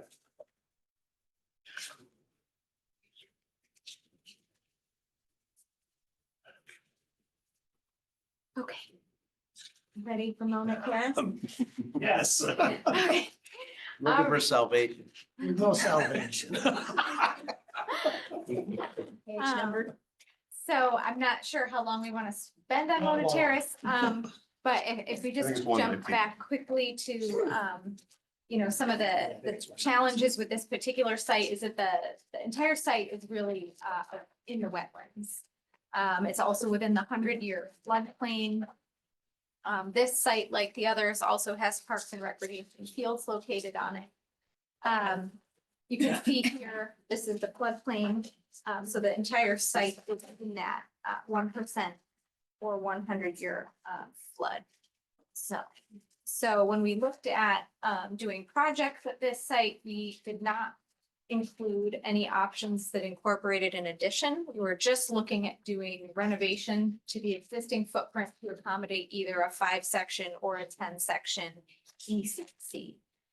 So in 3A, we're looking at a 5-section ECC where currently or previously a child's garden was located. Here you can see the classrooms are undersized quite a bit. So, for example, a preschool classroom that was anticipated to be about 1,200 square feet can only be about 680. So it's almost half size from what was called for in the ed. There are also a couple spaces that don't fit in the footprint there. Similarly, with the 10 section, we have undersized classrooms again, and this is really based on the the way that existing building is laid out, the footprint, the structural bearing walls, that once you start chopping it up, you're really exponentially increasing costs and really not making a feasible project. So as we looked into this, it became more and more clear that maybe this was not the best option because we're in the floodplain, spaces aren't large enough with classrooms. There's also the risk, once you're in the floodplain and you are spending a certain amount, then FEMA rules start to apply and are going to require that you lift the building out of the floodplain. So the second project here definitely puts us in that cost range. The first one also probably in that cost range. And then additionally, there are questions about whether the state would want to provide reimbursement for projects that are in the floodplain. So that's something else that would have to be verified.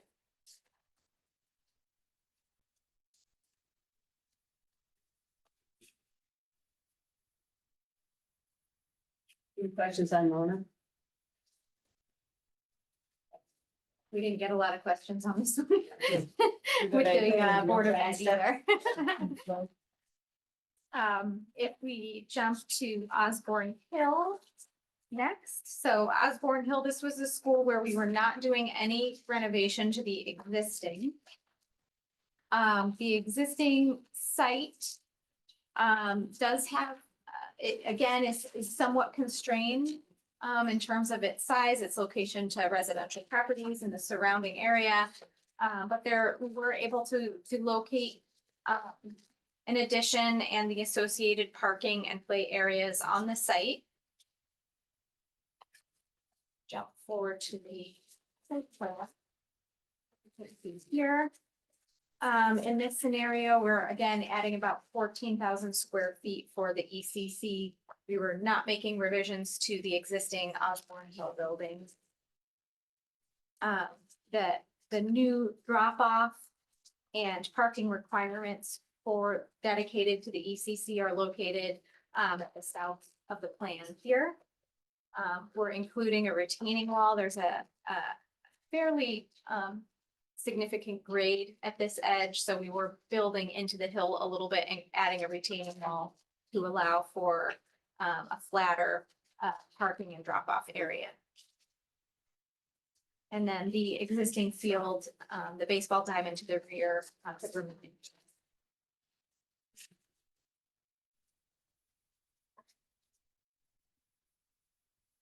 Any questions?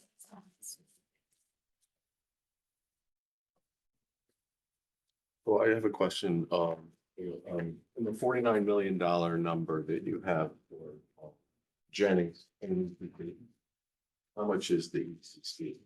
Well,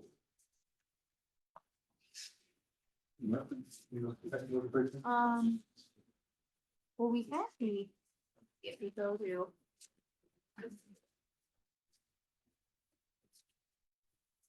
So in the estimates that we separated out the renovation cost and the ECC addition cost. So the ECC addition in both concepts was, I think, both between 16 and, around 16 million for the addition of the ECC. And so the other costs are associated with the renovation component. So it's twice as much to do ECC, or 5-section ECC at Jennings than it is to do it, to add it on Osborne Hill, because Osborne Hill you have 8-7. Oh, that's after reimbursement. So we have 16 before. at Osborne Hill, we have 15 million. Okay, so you're looking before, you're before number. Okay. And is it the same reimbursement, I guess? 42 and 42, okay. So it's not that much.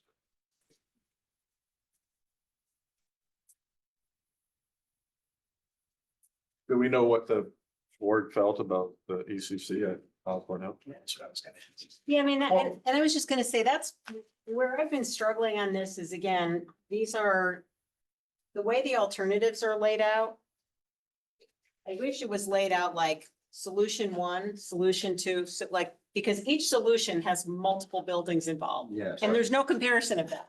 So like to Jim's point, what would it be of, new Dwight building with nothing else? I realize we lose a bunch of the reimbursement, but then add the ECCs on 10 classrooms also.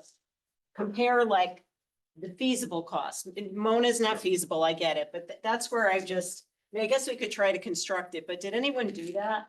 I tried to do it, but it makes no sense. I couldn't figure it out easily. There's a lot of different permutations, certainly. But there's not that many permutations. No, I mean, I guess that's. I mean, there's Osborne, there's Jennings, there's White, right? If you leave off Mona and you leave off maybe Giants. Again, one of the things to go back to is Jennings needs a renovation.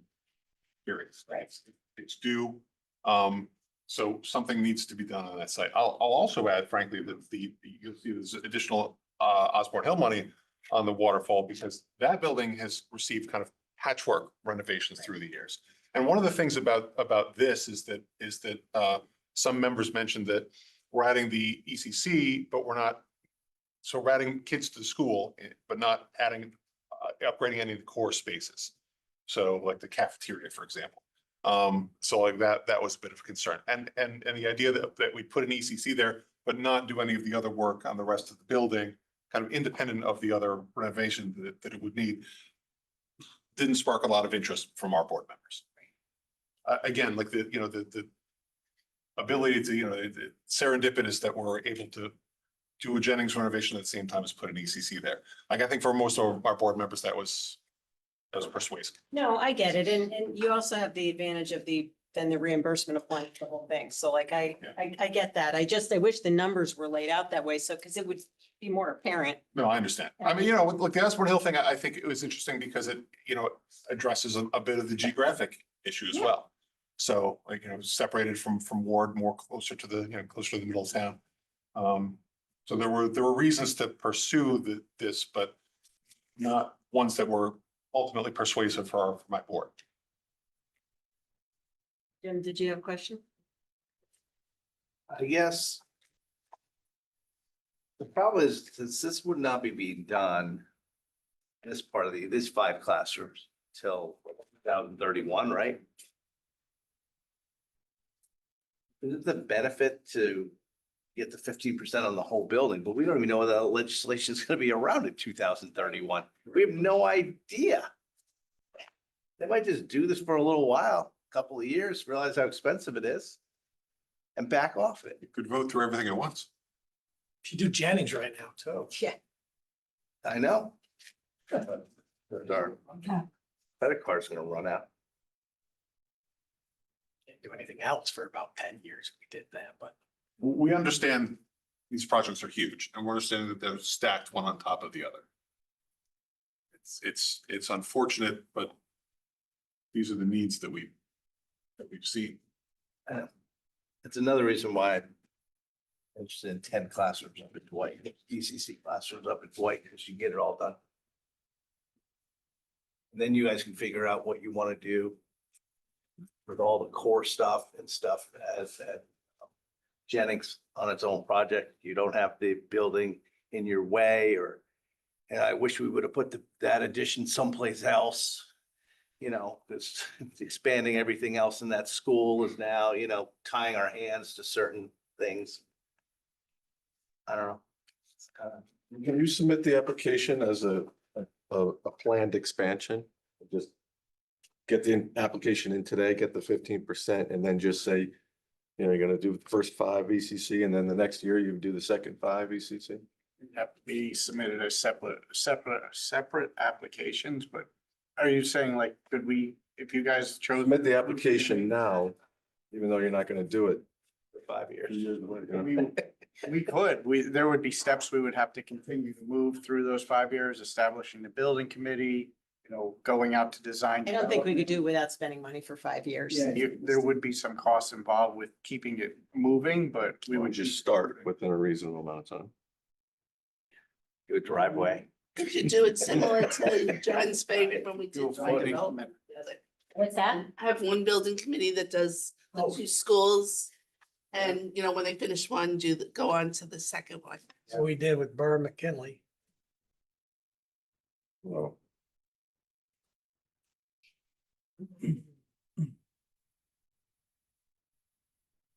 I don't think we're getting answers by tomorrow. So that was the I concern. do about the- understand. I definitely understand the Osborne Health concern. To be quite honest with you. Osborne Hill's been led like 4 times.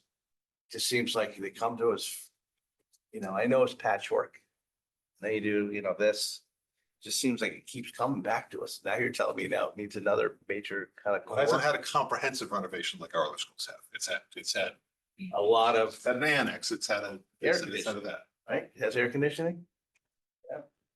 So can I throw out kind of a broader big picture thing? Like if we do move forward with the Dwight 1F, which is the new building and a 5 ECC thing.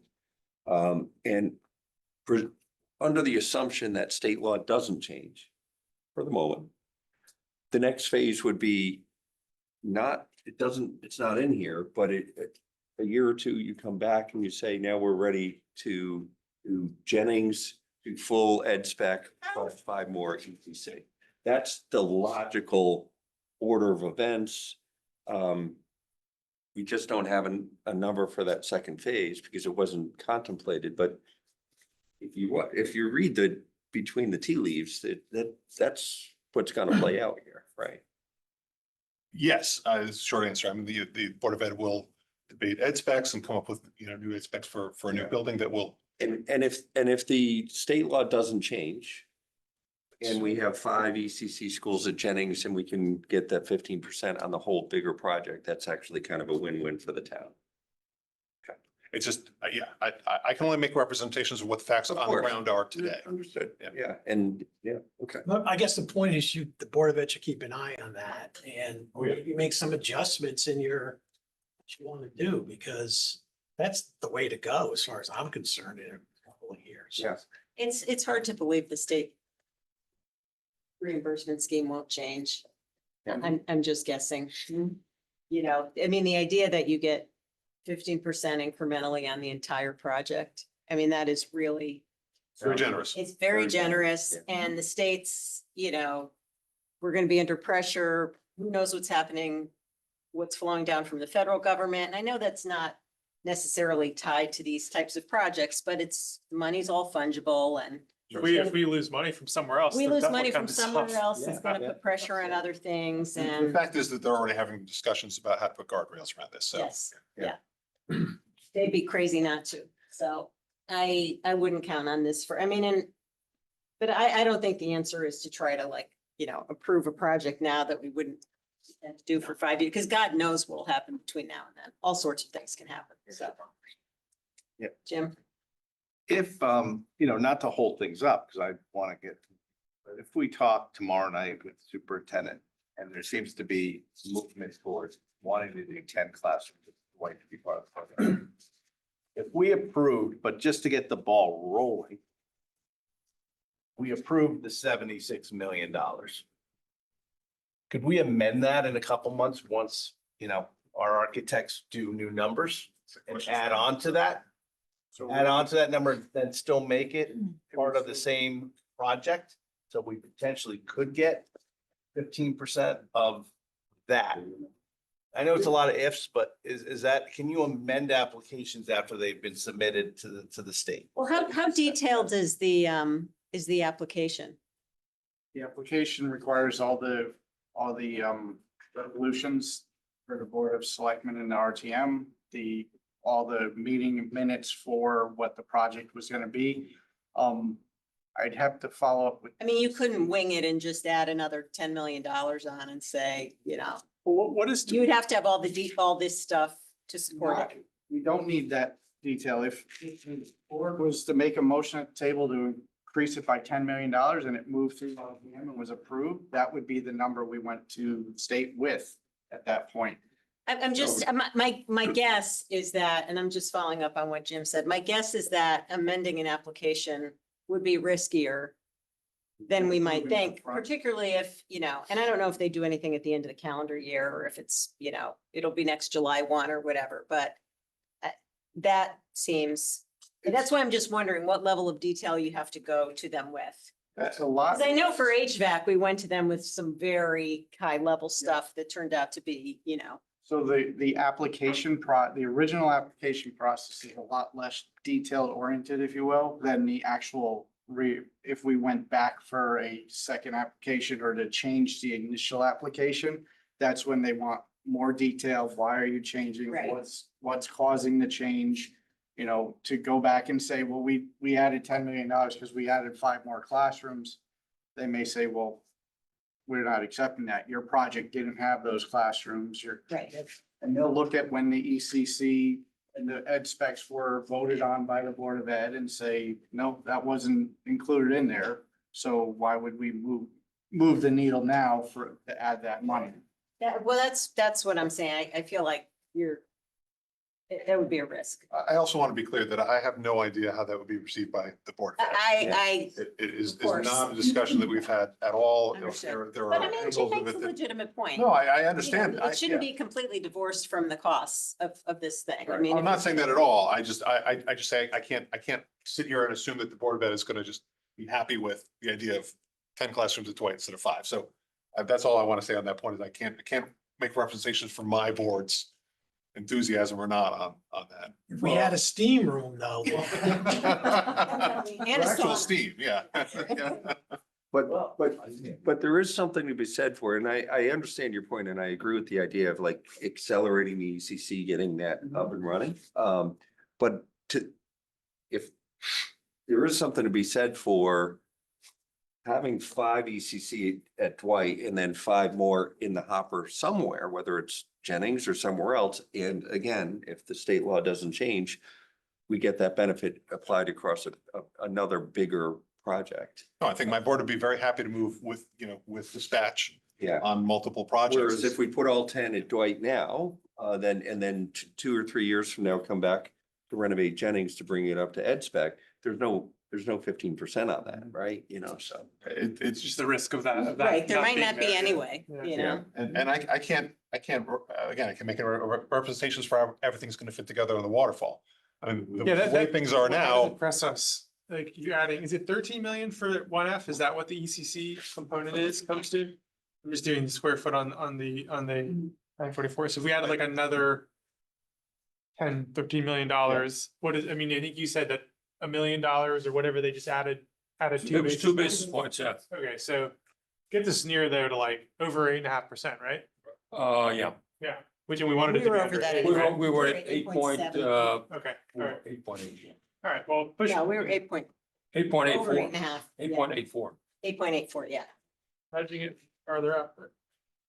Yeah, but I mean, again, you're looking at individual years and I think it's, you know, this is all 20-year financing, you know, like focusing on a discrete years is not that helpful because Yeah. takes once you do something, it takes 20 years to fall off that waterfall, so.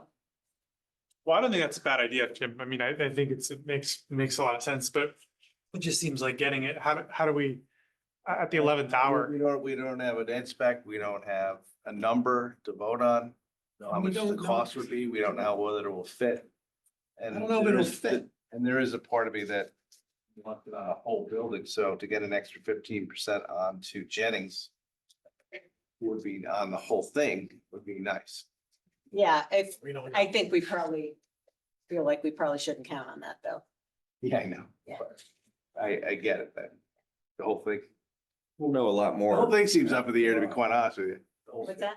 The whole 15%, like, I don't know how many schools are gonna get in line and what's gonna be I amended. don't know if it'll be a ton. I mean, it's a pretty big, you know, just because you get that additional reimbursement, these are major dollars for any community. Yeah. I don't think anybody's gonna jump when they never needed a new school just to Yeah. do this, you know, it's a pretty big deal. Oh, I heard somebody say that you've heard other schools, people are doing this, like, I mean, would they be stupid? I think not that's the to? fear, right? Is that, yeah. Yeah, and you know, I just don't want it amended. All of a sudden you tell us, hey, you know, we thought we were gonna get that extra 15% on the whole building.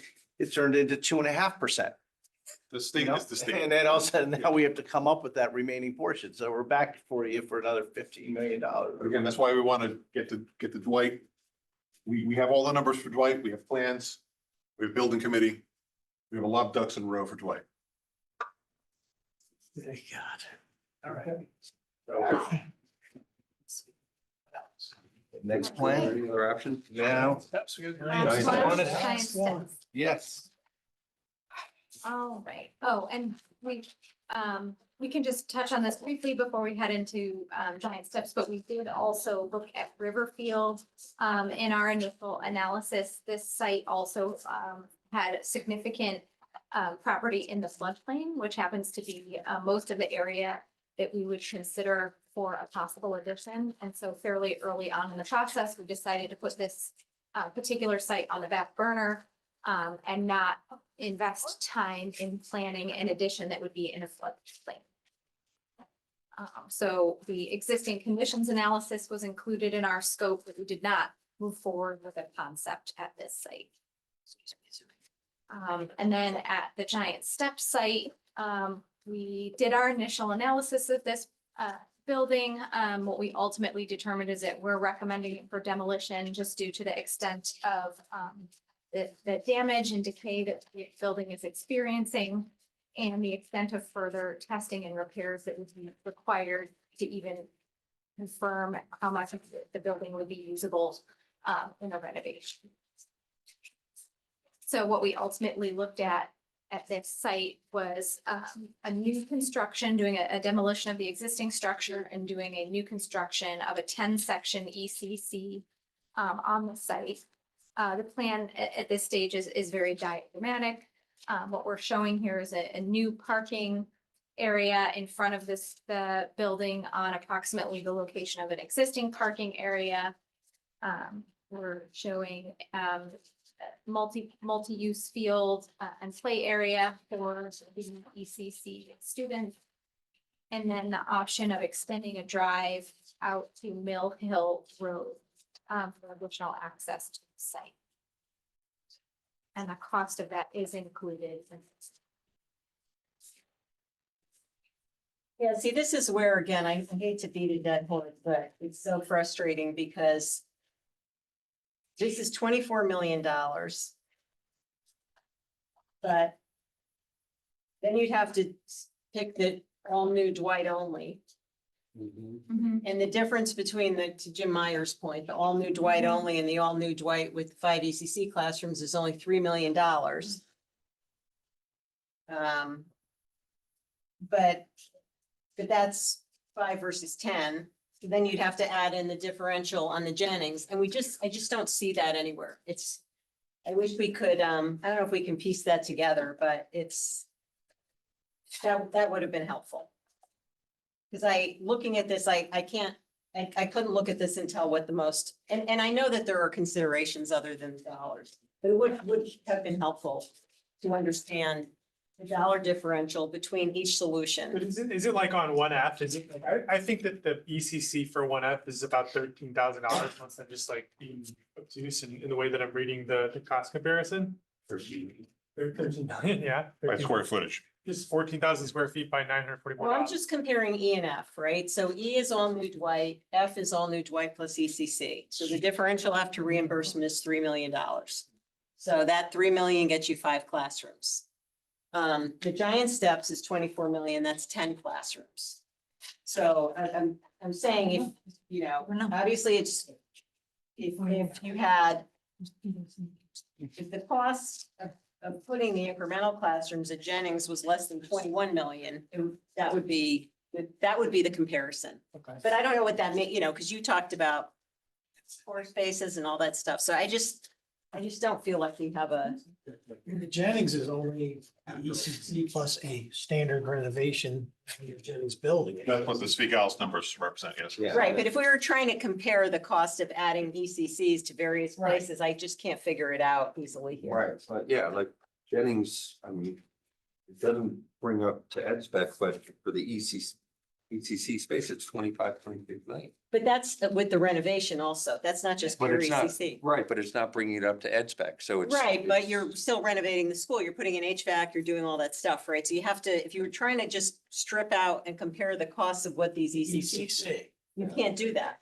Yeah. Or maybe you could, you have to just try to go back into the detailed numbers and try and pull it out.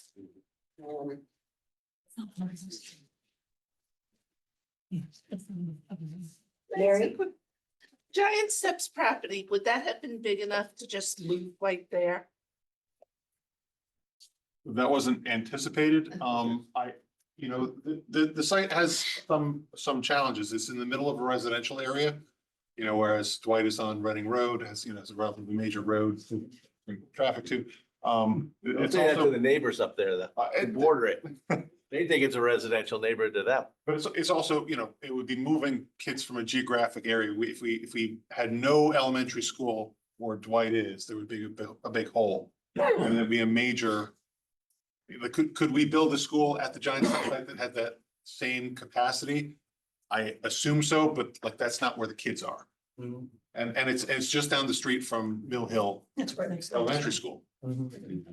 So it's, you know, we Like did. doing another Tomlinson and Roger Little Middle School right next to each other. And there's also the Walter Fitzgerald school on this site. Right.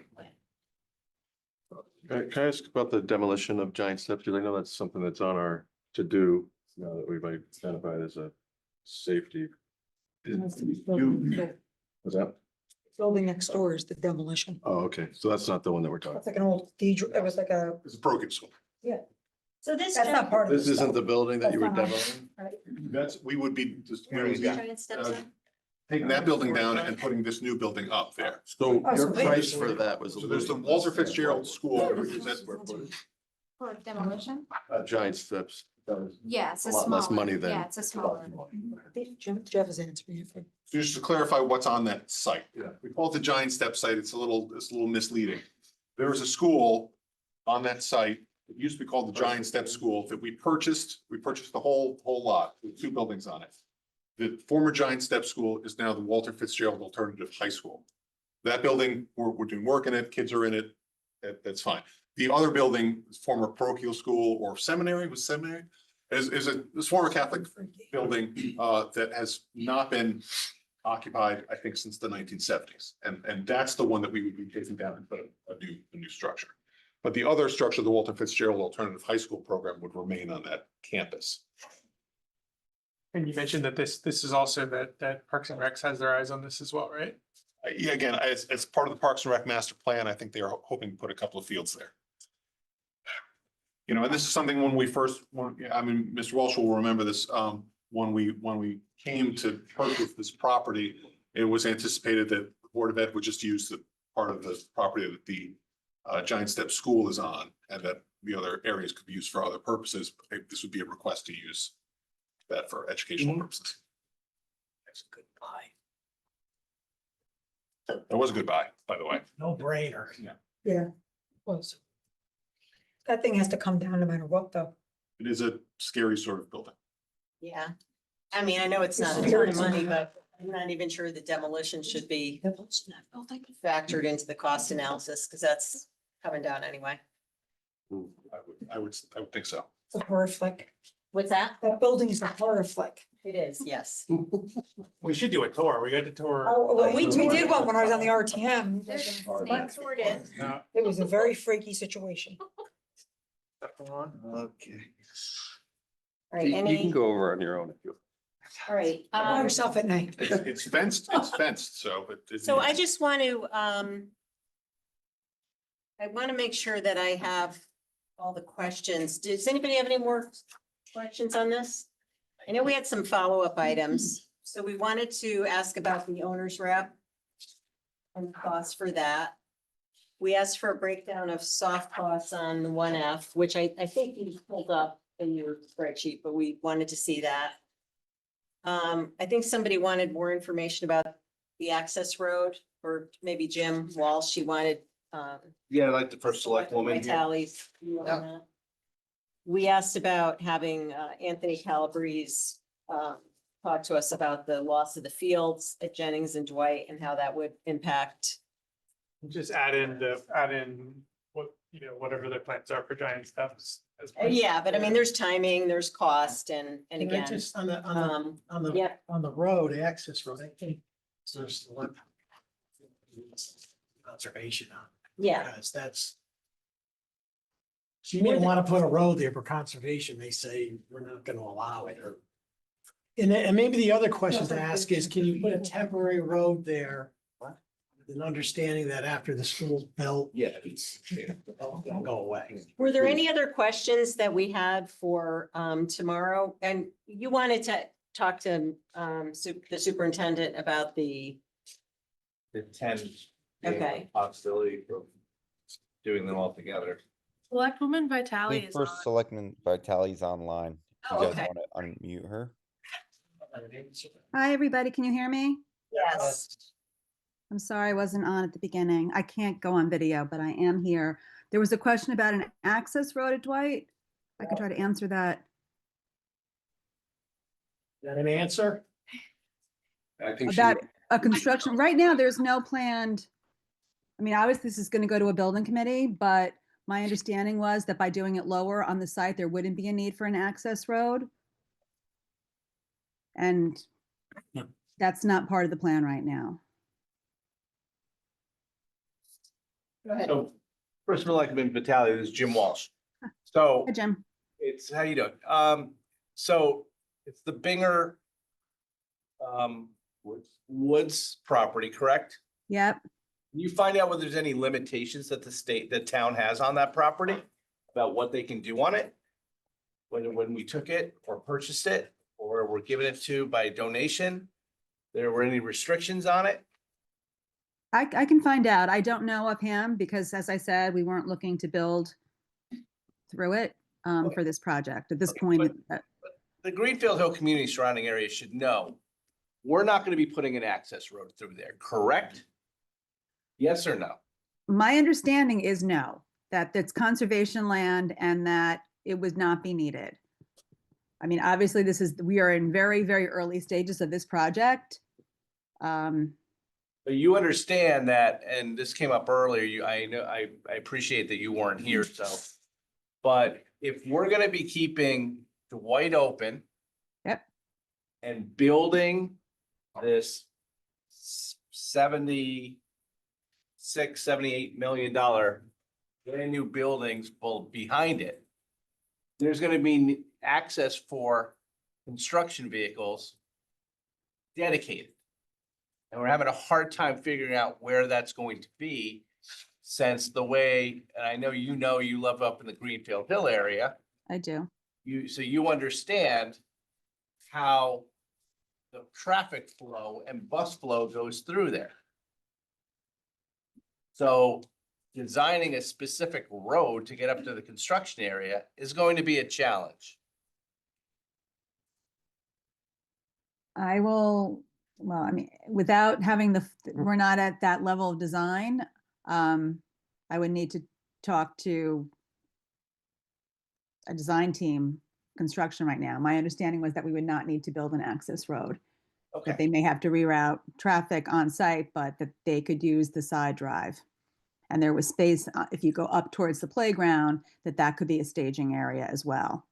Okay. And I don't want to put any words into the gals and partners representatives here tonight, but they seem to be under the understanding that at least there was discussion about putting an access road through the Binger property to Cross Highway to give construction access to the back of the property and emergency vehicles. My understanding was that was when they were talking about building the school on the backfield. And part of the reason why it was moved forward was to provide easier access. Full disclosure to this board, I was not part of the working group until the very last few weeks. But that was my understanding in the meetings that I attended and the discussions. There was not in depth of needing to build an access road through Binger Woods. You've just, as John Matola speaking, can you find out if we had to put an access road there? And I know it's early in the process. Is it something that's feasible, or would conservation prohibit it, or would there be some deed restriction that it's not allowed? I think that's kind of all we want to. Okay, I can definitely find that out. Yeah, even if it were a temporary, like a Temporary. A temporary, sure. Did I capture all the Temporarily follow-up on clearing it? out 1,000 trees. I was just gonna, I feel like the $49 million number for Jennings, I know this is not for tomorrow's vote or anything, but I just feel like, because Spicali didn't do it Right. and we did it, I just feel like for being able to compare to what we've been looking at, I like the format of these estimates. I'd like to know, how did they come up with the 49 million? And you know, so we can just make sure that it was done in the Right, so same rigor. Angeles, was that And you? also to be able to tell the difference between ECC only versus, right, bringing it to up to ed spec. Okay. So, Jennings, so the basis for the Jennings estimate. It's in our capital.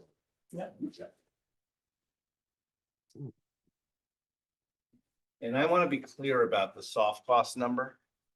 I want to see over the last 10 years over projects, what we've used for an owner's rep as a percentage cost on those projects. And so specifically on that, and then a breakdown of the other soft costs that make up 20%. And has that been, and I would like you to look to see whether that number's been consistent, or is it low or high?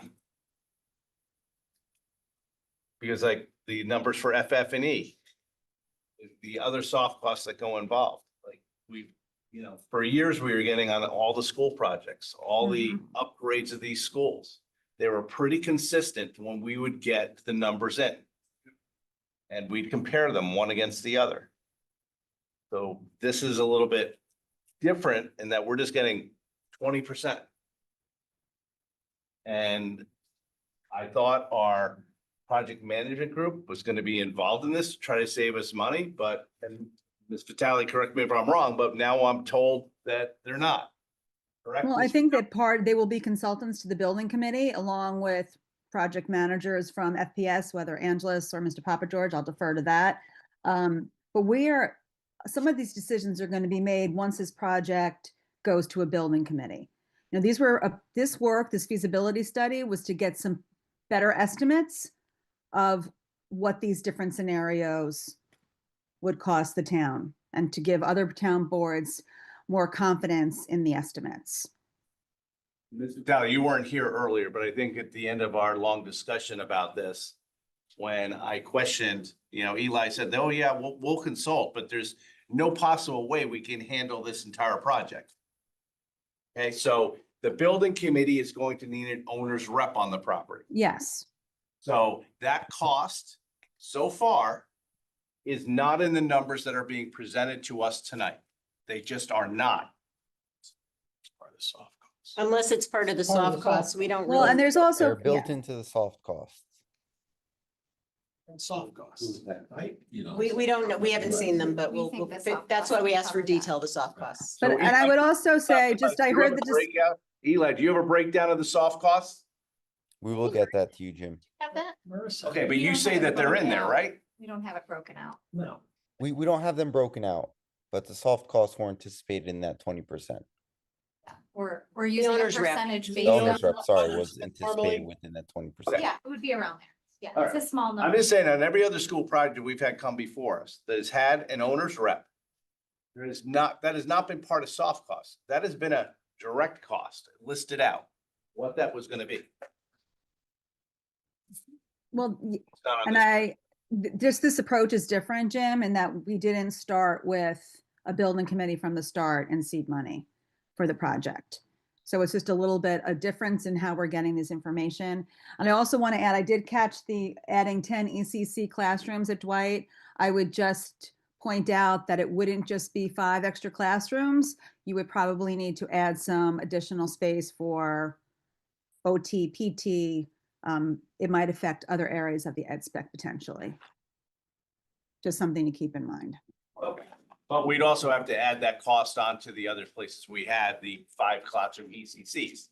I mean, there's space needed for that as well, right? That, my understanding is if it's at Jennings, it would have been, that's why the number went up for Jennings. In order to match the ed spec that was used for Dwight and using the square footage number that Spiegel's used for these estimates. So no matter where we put a 5 classroom ECC, we still need room for all of those things you just mentioned, correct? Yes, Okay, so yeah, you would just pull it from Jennings and be. I was just trying with the 10 classrooms, ECC classrooms at Dwight to get them online faster.